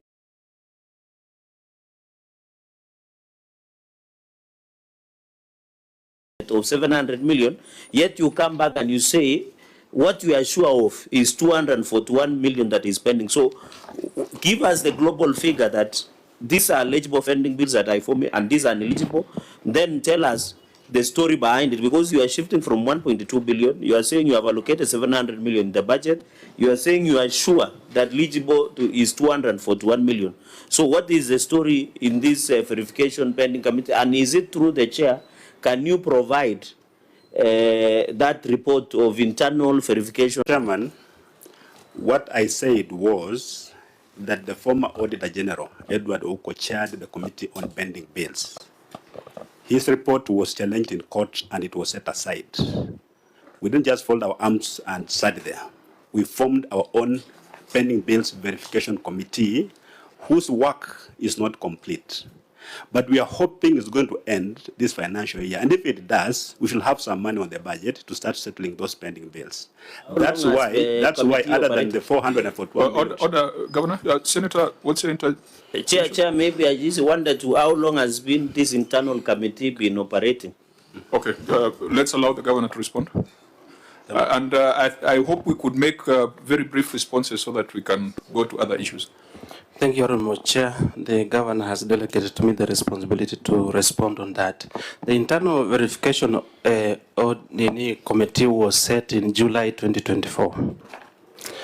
And part of the term of reference is actually to look at the available documentation in line with pending bills. Remember, for a bill to be eligible, it must have full documentation. So that is part of the terms of reference. Two, the committee is open even to third-party information. Honorable Chair, as we sit here, there are merchants and people who did business or provided service to the county government of Trans Nzoia who are not even within our knowledge, because when we took over office, we did not have documentary evidence to indicate this is how much they are claiming from us. So part of that, on the TOR, they also receive information because some of them even go to court, secure court decrees to have them paid. So once that is done, we now subject it to the internal verification committee to verify whether internally this debt was incurred or not. So for us to be here and indicate that actually we have a definite figure might not be at this moment, because we don't know even who is coming tomorrow to present information on claiming anything to be paid from Trans Nzoia County. Thank you, Chair. Unfortunately, are you a member of the institute? Yes, sir. You are a CPA? Member number 11966. What is the expectation when it comes to financial assets reporting under accrual basis in this financial year? We have to ensure we disclose. And so you cannot tell us that you are so uncertain, because in this financial year, you must have certainty. And your responsibility must be to advise the governor that this exercise must come to an end. It cannot be bottomless, because in this financial year, you start recognizing your non-financial assets and liabilities. True. Are rent pending bills part of the non-financial liabilities? They are part of it, Honorable Chair. What I am indicating is that we have a window of about 3 years to ensure full compliance. And actually that is part of what we are doing to ensure that we have verified pending bills to disclose. Chair, as you all know, you cannot just disclose a figure. You cannot be able to place a hand on it by having documentary evidence to support your disclosure. So let's deal with what you have disclosed here. Yeah. Because those are now stories for the future. Yeah. You have disclosed that you had 109 million as statutory deductions. Yes. The governor disputes that. He believes it's a higher figure. But let's go with your disclosure. Where is this money in your payment plan? We have indicated, Chair. We have a payment plan. Where is it? On the Annex 16, 17, and 18, we have a payment plan there. So, for example, can you just show us the entry where you are now remitting to, because they include even contributions to the car and mortgage scheme of 20 million. Yeah. That was not there before devolution, so that is a present problem. They include transfers to Trans Nzoia County Receive of Revenue. I wonder how that then sits in the other pending payables. So have you demonstrated how you are paying this 109, or you are still disputing it? No, we have demonstrated in the plan. Where? Chair. Page what? Row what? Column what? And we can be able to check through. I hope we'll have time, Chair, but allow us time to verify Treasury. And give you. Treasury, statutory deductions, because they are deductions that are directed by law. Do we have this luxury that the county is indulging in? That they can take whatever time they need and pay whenever they want to pay? Thank you, Chair. In response to statutory deductions, actually they have very strict timelines on when they should be paid, and failure to pay them, they will attract penalties for the period they have remained unpaid. Regarding the pending bills, now that I am on the mic, I would advise the county government that the pending bills that they know for sure, they should disclose them. Now that we have moved from cash accounting to accrual, and the ones that they are not very sure, they should be classified as contingent liabilities, and they should also be disclosed in the financial statements. Thank you. Maybe we can also hear from COB. COB, how do you authorize withdrawals when you have statutory deductions that have not been remitted. I know in our resolution, we didn't seem to have addressed the issue of statutory deductions. And I think we need to amend that resolution so that we give very clear directives on that, and even say that the COB should not approve further withdrawal if statutory deductions from a prior withdrawal have not been remitted. Because I think that's proper financial sense. How do you deal with that? Before the control of budget response, I'm told there is a new system of making sure that whatever the control of budget releases in terms of payments, then there is no way of voiding. How possible is that? That if it is statutory deductions, then the statutory deductions must go where they're supposed to be. How is it? COB? Thank you, Chair. Now, when counties come to requisition funds, they usually requisition the gross amount.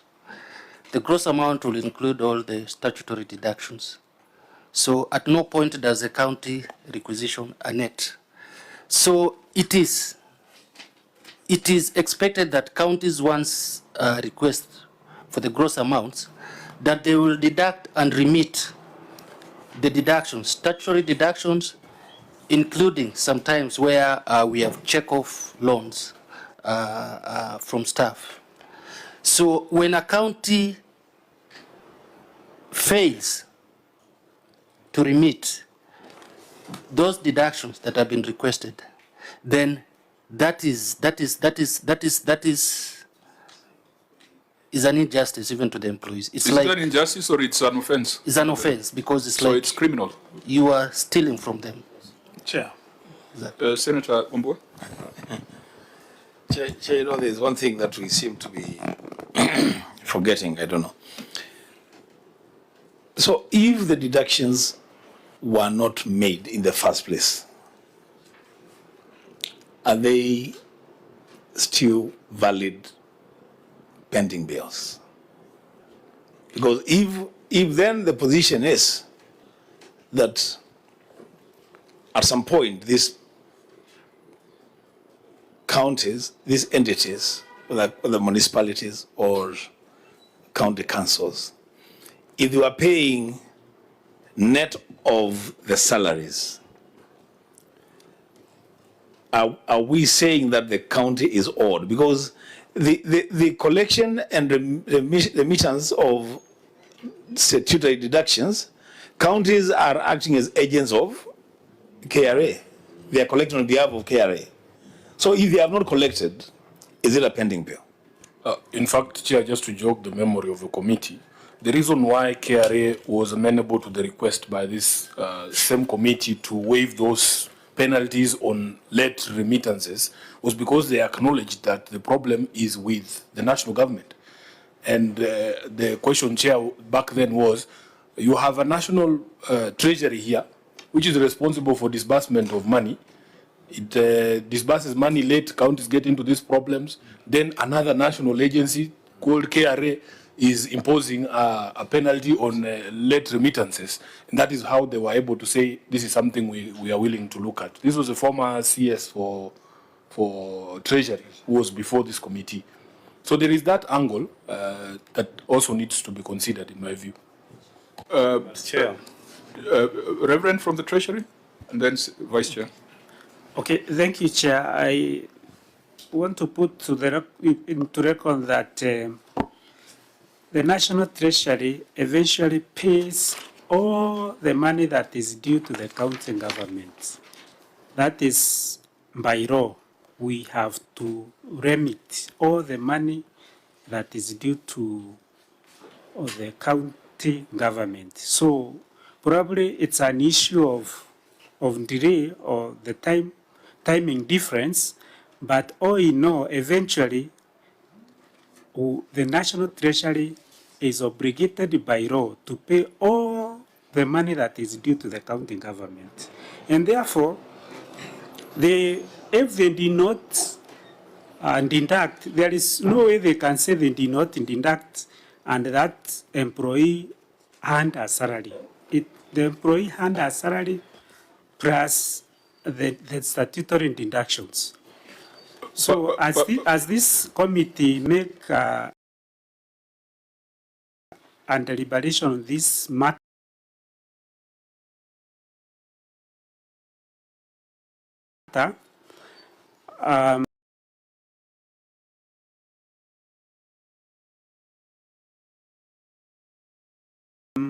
they should consider probably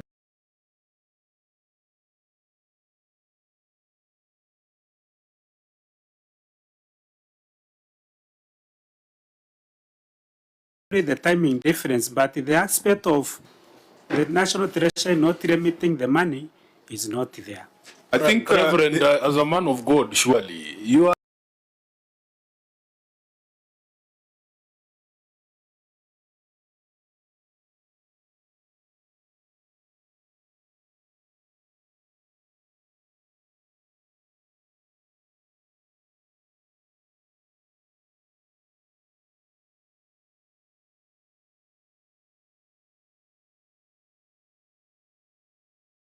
Are aware that the Senate also passes something called a disbursement schedule. There's a reason why the law requires a disbursement schedule. You cannot say eventually we will pay. Who plans with such things in mind? You have a responsibility to follow what the Senate has done. And governments approach financial institutions to borrow money to pay salaries. When they borrow, they don't borrow gross, because that would not make any sense. You'll start incurring interest. You just borrow what is sufficient to pay the net salaries of the staff. So this is something we are aware of, Chair. now, there's a substantive, just look at it so that we tick it off, so that we can establish whether this is a current problem or it is a historical problem.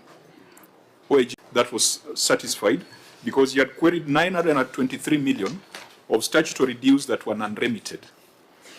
I think it's the General's report, non-remittance of statutory dues. Yeah.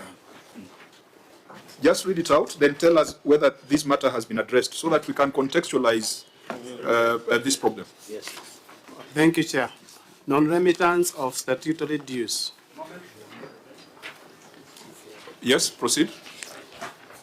Analysis of the payroll data revealed that staff were deducted pay-as-you-earn payee amounting to Kenya shillings 530,700,799, National Social Security Fund (NSSF) of Kenya shillings 343,282,390, 49,661,383, all totaling Kenya shillings 923,644,572. However, no evidence was provided for audit confirmation to show that the deductions were remitted to the relevant authorities as required.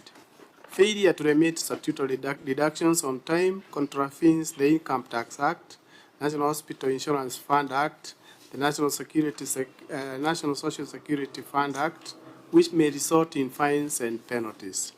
In the circumstances, management was in breach. I think that's what Senator Sifuna has been trying to amplify. So to avoid wastage of time, we shall not read our recommendation in full. We'll just go to your management response on this. Mr. Chairman, our response is very brief and factual.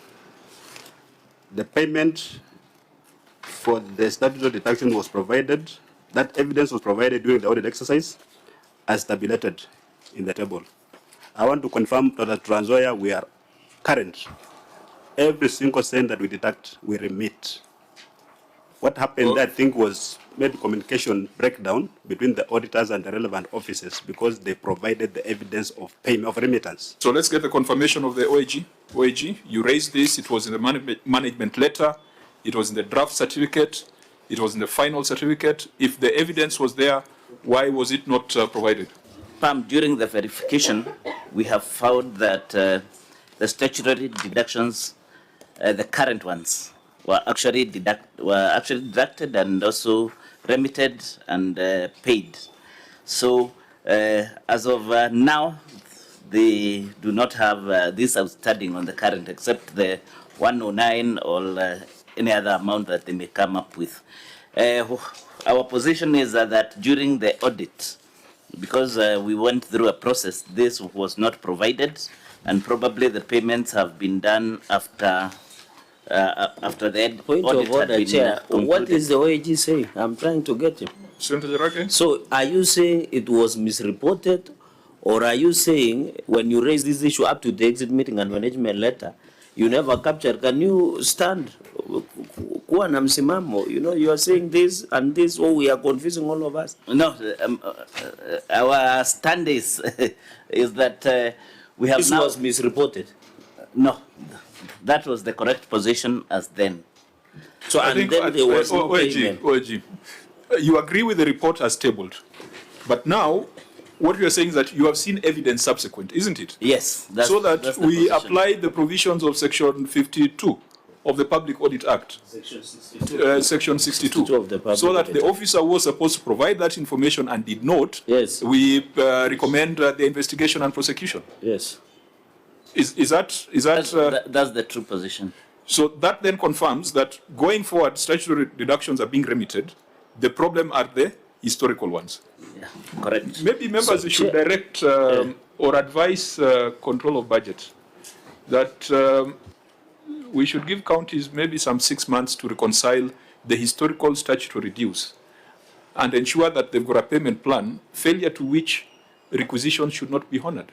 Because if you've got contributions to LAP Fund, LAP Trust, SACCOs, and all those entities, the person suffering is employee. In their payslip, it indicates that they were contributing to LAP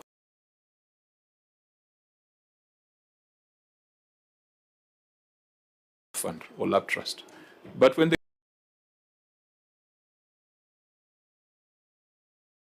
go to check the actuarial valuations, it indicates that their money never came through. I mean, there has to be a way of closing this, and maybe we can debate internally Mr. Chairman, and agree with the COB on a time frame.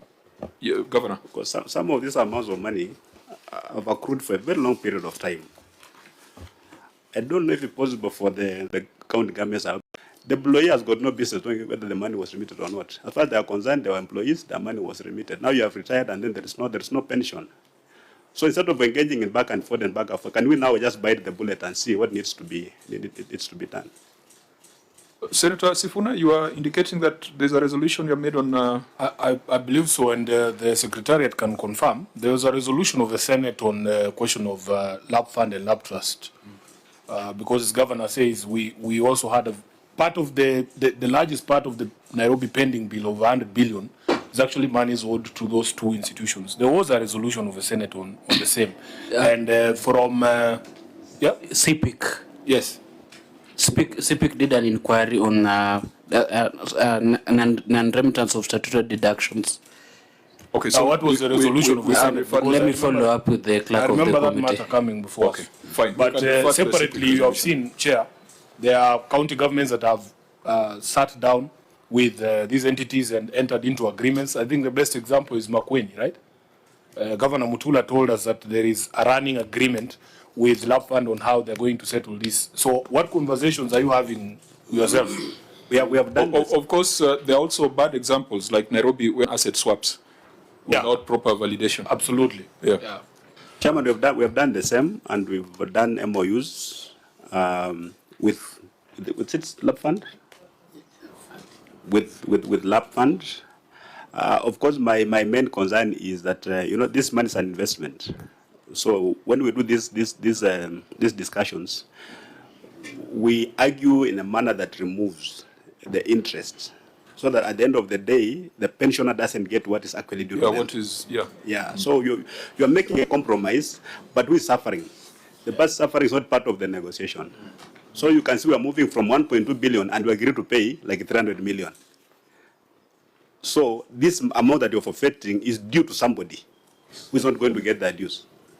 Honorable Chair, maybe just two clarification. Then in the next few minutes, you can look at a few projects. Chair, maybe, so Governor, in this 700 million that you have allocated in financial year 2025-2026, is 109 part of the payment plan for these statutory deductions? And then number two, you have indicated in your response, which is very brief, that this information was provided. Have you taken any administrative action for non-provision of documentation as per section 62 of the Public Audit Act? Whether, and then finally, Sifuna, hold your horses. Relax. Finally, Chair, in this non-remittance, you'll have your cherry and you'll buy it. Yes, yes. Bishop, can you be praying for Sifuna so that he can hold his horses? Chair, and finally, on non-remittance of statutory deductions, in this provision, what is, you have said that Treasury should provide conditional grant. You have had conversation with Lab Fund, Lab Trust, and maybe KRA. In this 109, are there interests that they have charged on this 109 million? Thank you, Chair.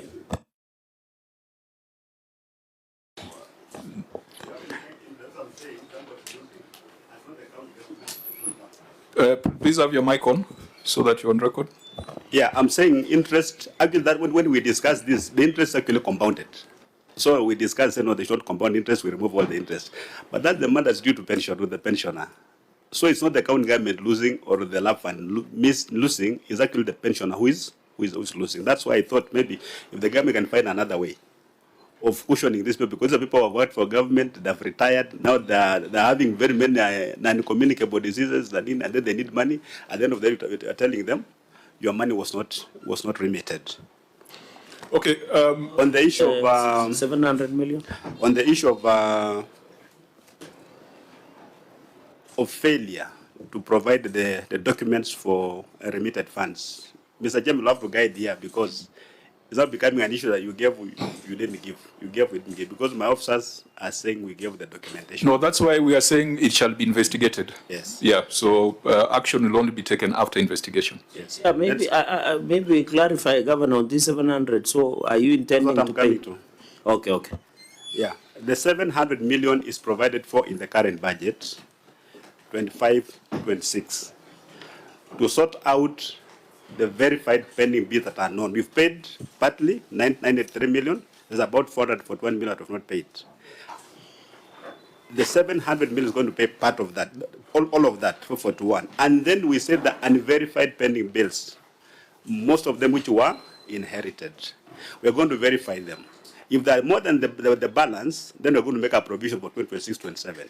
If they're less, then the saving will go to other county government activities. I'm just curious.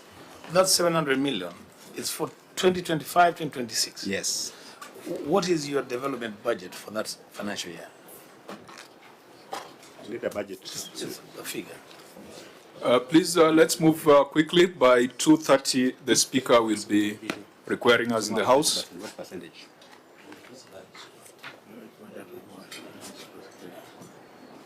I know it's more than 30% of the total budget. It's more than 30%. Yeah, we are compliant there. Okay. I think it's 3.3 billion.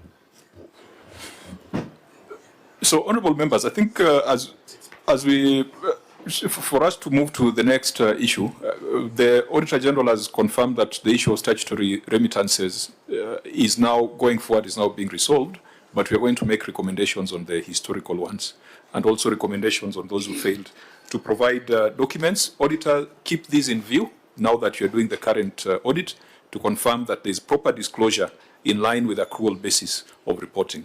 But control of budget, I think we'll also be having conversations on how to tighten the non-remittance of statutory deductions. If you agree, honourable members, you could move quickly to look at a few projects. Let's start with the construction of the county headquarters, 498 million. Auditor General, your observation was quite brief. You can read it, and then the Governor can give us an update. Thank you, Chair.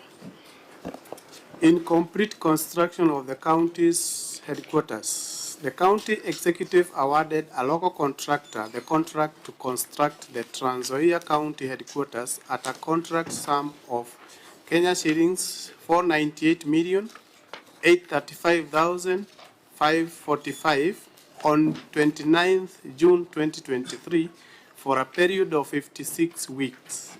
As previously reported, the Tender Evaluation Committee did not conduct due diligence to confirm the qualifications of the contractor, contrary to Section 83, subsection 1 of the Public Procurement and Assets Disposal Act 2015.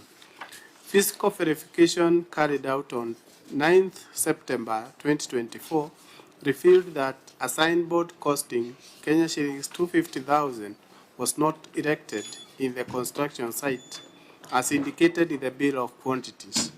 The project had reached 60th floor and construction on the helipad was ongoing at approximately 63% complete. However, the certificate of completion and handing over minutes were not provided for audit. In the circumstances, the value for money on the expenditure incurred on the project could not be confirmed. Thank you, Chair. Governor, you may take us to the page where your response is contained. Page 49, Mr. Chairman.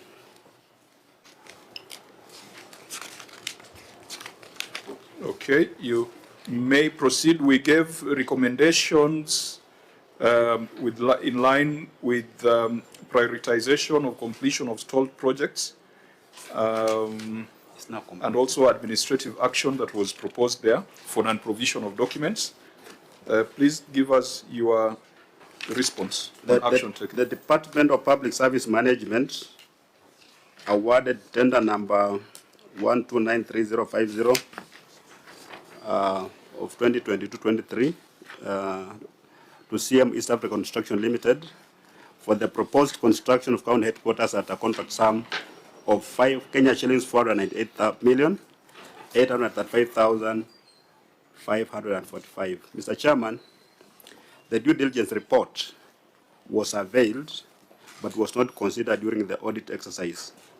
However, the report is available for audit review. On the issue of the signboard is erected. There was an attempt to steal it, but it's now erected at the strategic place. The delay in erecting it was caused by the risk of vandalism, and we have Annex 7, the due diligence report, and Appendix 19.1, the photo of the signboard. The current status, that's at 2024 June. The proposed construction of the Trans Nzoia County Headquarters overall progress is at 90%, as per the attached architectural consultant's report. Annex 8, the signboard is erected. There is a budgetary allocation attached, that's attached supplementary budget and by financial year 2025-2026. Mr. Chairman, I can confirm that the project is now complete and we are moving in. This was a greenfield. It's not an inherited stall project. No. So you started from scratch? From scratch. From 29th of June, 2023. Yes. 56 weeks ought to have lapsed in August 2024. Yes. Because a year has 52 weeks. Yes. So it is out of scope, yes, as far as time is concerned. Yes, the delays were explained. What are the reasons? Okay. Well, I think let's first establish. So it has gone beyond the time. Has it gone beyond the budget? No. Why the supplementary that you have referred to here? There were external works which were not part of the original design, and these are majorly the perimeter wall. It wasn't there, and then of course the public. What do you call it? Sanitary facilities.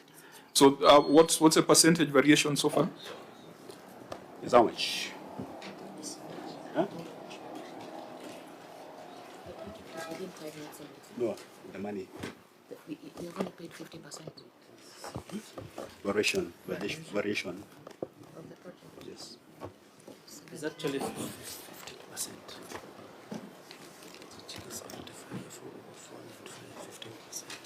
It's actually 15%. 15% variation? Yes. Project is at 90%? It's now complete. It is complete as we speak? Yes. The 90% here? That was for 2024, the financial year. Was for 2024? Yes. So, Auditor, the two things you had flagged was due diligence report and signboard. So, did you get the due diligence report? Yes, Chair. I think this is the difficulty we always find ourselves in with regard to documents not provided during the audit. That even if they are provided later on, their authenticity cannot be confirmed. But I confirm, yes, we have received that due diligence report. We have reviewed it. We have also confirmed that the signboard has been put. I think the only issue is the building is now under occupation.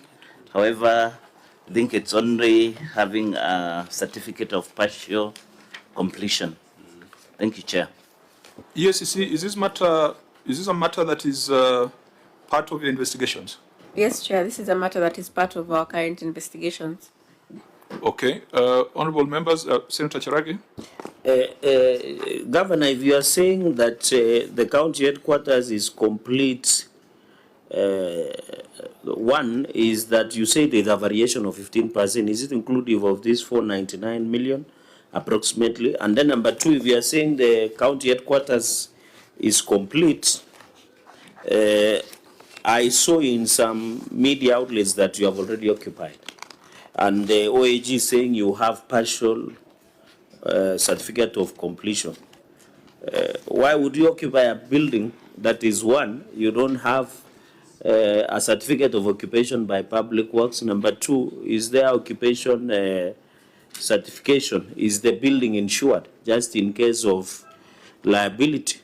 So tell us on the 15% variation, the occupation, whether all documents are attached here, because I'm trying to look at Annex 7 is only due diligence and erections of the signboard.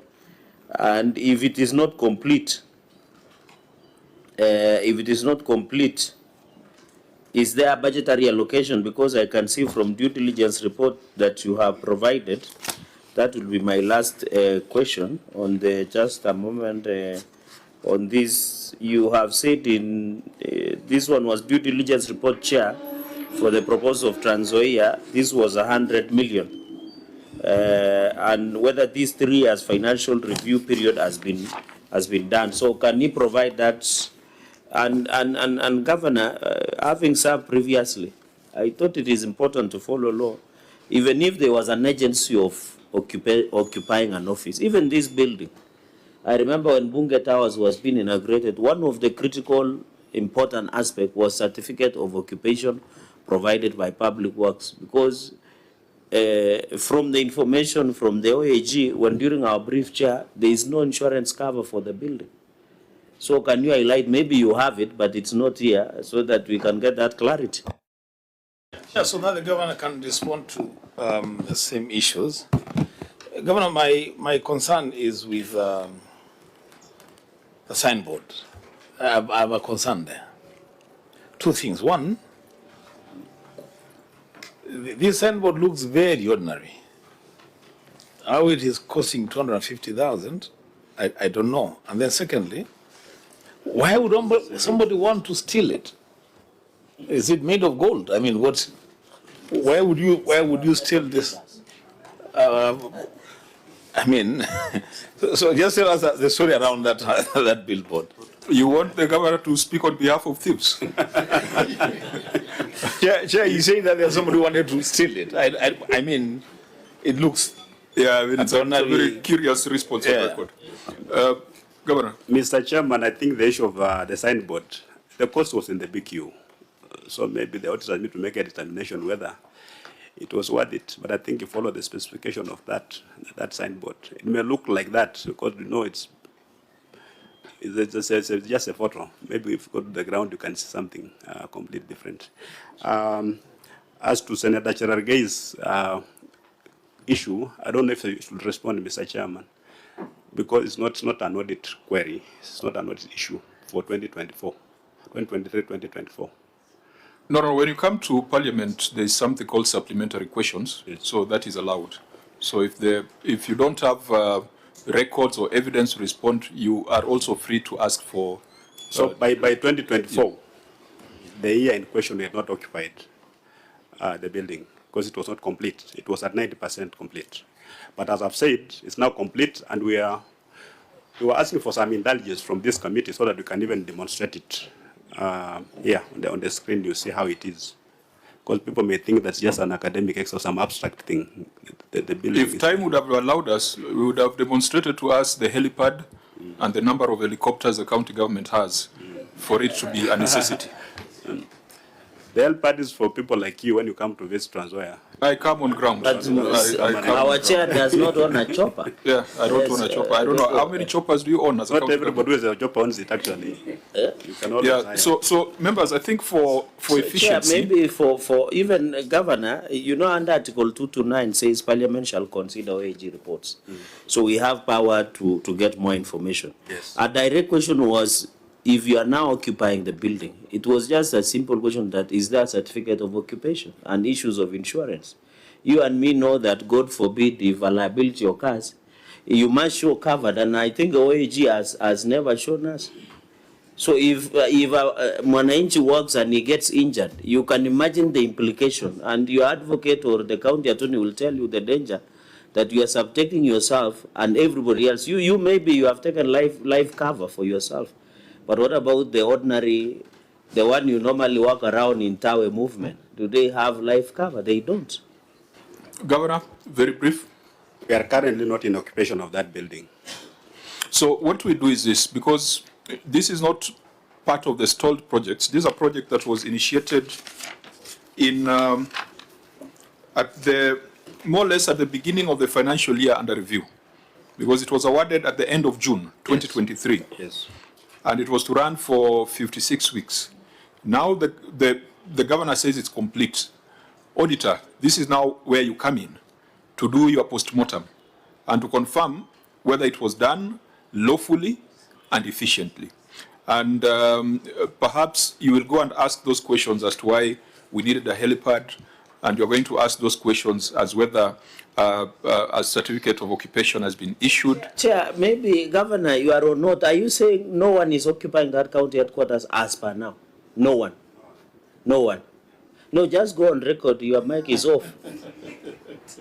Mr. Chairman, as we sit here, I'm not in occupation of that building.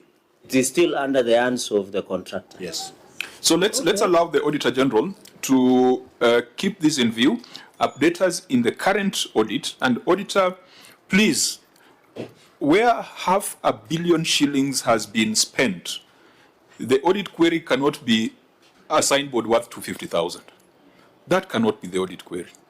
There are those overruns in terms of time, in terms of variation, in terms of the questions being raised by Senator Cherarke. So please do a proper audit examination of this particular project. EACC, the file is before you. We are not going to direct you on what to do with it. All we are asking for is that you speed up your investigations so that if there is malpractice, people should be prosecuted. And if there isn't, also you need to tell us what the position is. So we keep this in view. Now, can I say something? Yes, Governor? Just an observation, because we know the Senate is the one that's in charge of devolution and protecting county governments and the counties and the county governments.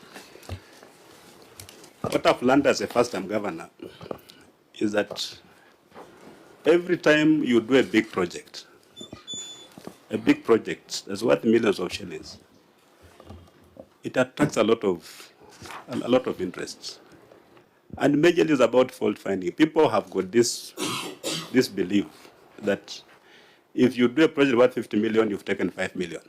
You do 100 million, you've taken 10 million. And people come with that attitude, and they're coming to find that. So even if they don't find it, they try to find it. How do we cure this? Because then, in my mind, maybe going forward, we focus on these small little things and do many of them. Like, you are doing roads, you are doing toilets, you are doing little things that nobody has got a big interest in. I think I'm the only county government in Kenya today that has completed the county headquarters within the budget set by the control of budget. And even if I've extended time a little bit, it's not so much. The national government has been doing county headquarters for counties. Transway was not part of it. We've used our own disbursements, our own source of revenue to do that. But the county government, the national government has been giving conditional grants to counties to do headquarters. Mine have done it within time, And you know, it's like it gives even a bad name. Because the moment you hear ESs are looming all over the place, coming, they picking that, and not they're announcing to the whole world that we're investigating this. Why don't you investigate and then announce?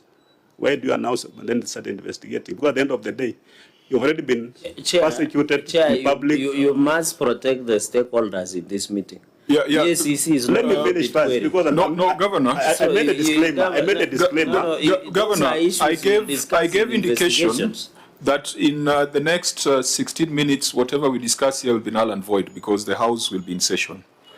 We have not made any adverse recommendation as a Senate on this matter. We have asked the Auditor General to review it to ensure it is lawful and effective. The ESCC on their own motion are doing investigations. It's not prompted by us. So let's allow these institutions to do what they are supposed to do. So that is with regards to... Chair, just for the record, because this is a House of Records, I want to state that if I heard the governor speak, he said that the Senate is a defender of counties and their governments. And he's raising concern that every time county governments set out to do big projects, there is some unnecessary interest created around those projects. And he's asking whether the option would then be to do small little things that attract no interest.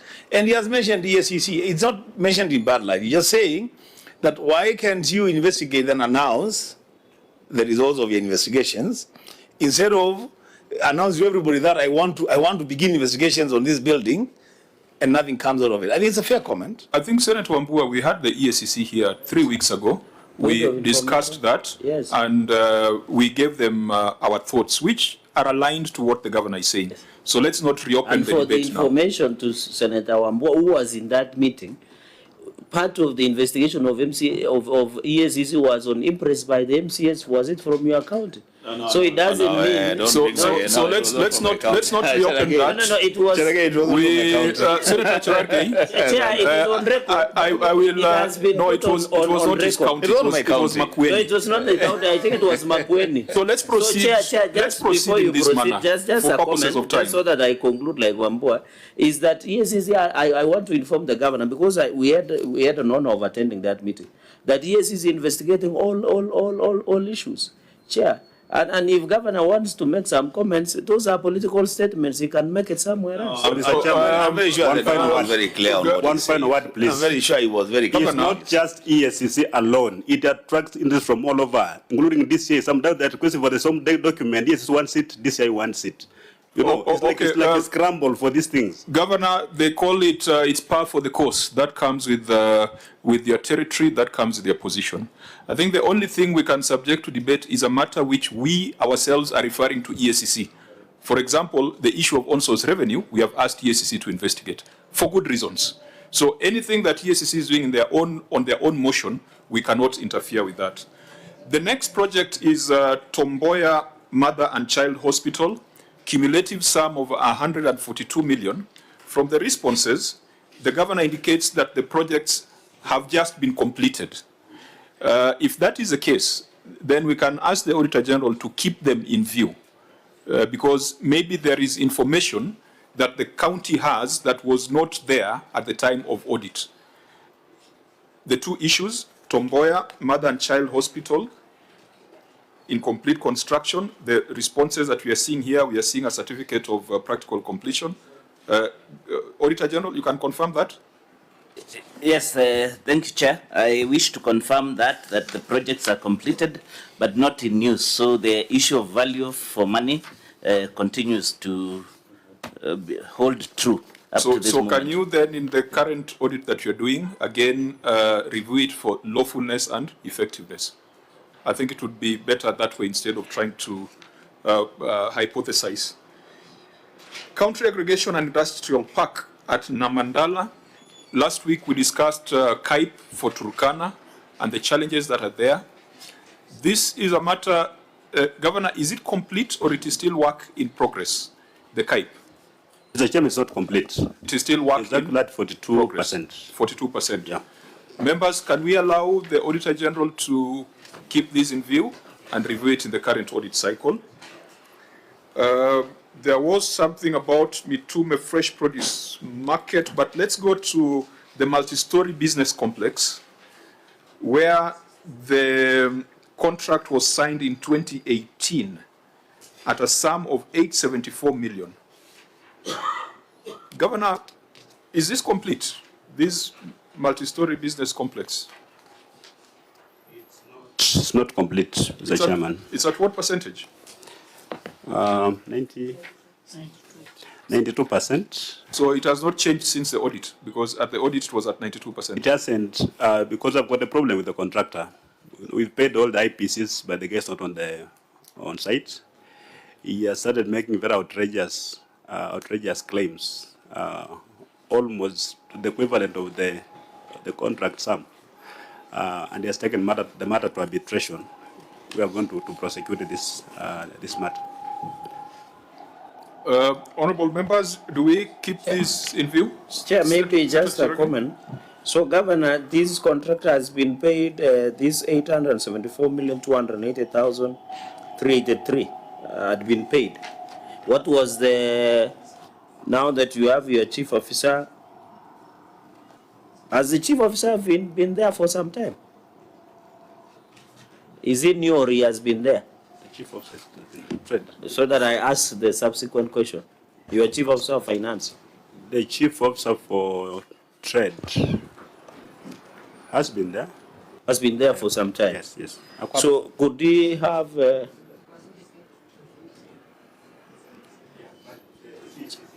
CC? The CC, so this Governor or your CC, as this amount of 874,280,383 been paid, and maybe through the chair, what is the actual contract sum of this construction of multi-story business complex? And my final question, Chair, so that we exit, is that is there a variation? Because if the contractor is disturbed, I've looked at your responses, Governor, and you have indicated that the contractor has been very troublesome. So was there any variation? Why is the contractor in arbitration? Can you tell us the contract sum so that we know why the contractor has gone to arbitration, and if this 874 million has been paid? Those will be my three questions, Mr. Chairman. Governor? If I can respond, the contract sum is indicated there is 874,280,383 shillings. This contract was awarded in 2017-2018 financial year. This project has been around for more than 8 years now. And of course, when the contract asks for extension of time and is granted, it comes with some costs. But the biggest challenge we have today is that the contractor has abandoned site and has gone to arbitration. So that's where the matter is now. Can you tell us how much has been paid on this contract, in this contract, sir? 874. How much has been paid? How much has been paid? How much has been paid out of this contract sum through the chair? All the contract sum has been paid. Okay. Less. I think just about 5 million has not been paid. So there was a variation of 5 million more. Because of what type of extension of time, of course, comes with some costs. So, and the project is 92%? Yes. It doesn't look fair to the county, because it should be around 96, 98%. Yeah, and because there's an outstanding of 5 million. I think I recall. Chair, maybe finally, with your indulgence, is EACC investigating this matter? Okay, thank you, Chair. Okay, so there could be a multifaceted approach, EACC and Auditor General also to keep it in view. The OAG recently made some comments that counties should ensure that they've got an exit clause in contracts. And that's why you have a project, you are stuck with a contractor from 2018 because the projects were not properly negotiated, the contract terms are not clear, and eventually you'll end up spending much, much more than the 874 million that has already been committed. The president promised 100 million when he came to Transoya. It whetted the appetite of the contractor, and that money has not been given. So that's why we're having all these problems. I think presidential proclamation should not override procedural, propriety. So you still have a responsibility to deal with this, whether or not the president's promise will be delivered. So let's keep this in view. The next is Kenyatta Stadium, 657 million. Is it complete or not?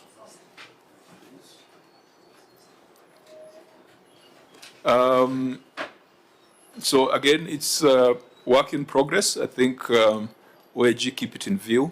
EACC, is it part of your, is it on your radar? Yes, Chair, it's also one of them, ones that listed.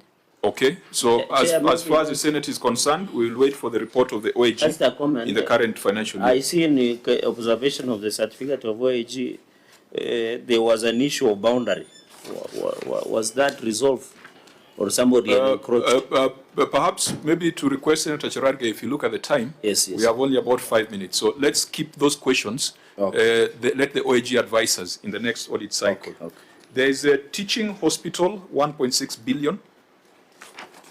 Was it handed over? Is it complete, Governor? Since December 2018? Yes. To date? Yes. And again, litigation or? Yeah, the contractor again abandoned site a long time ago. He went to arbitration. So the matter is still pending. EACC, is this before you? The teaching and referral hospital? No, Chair.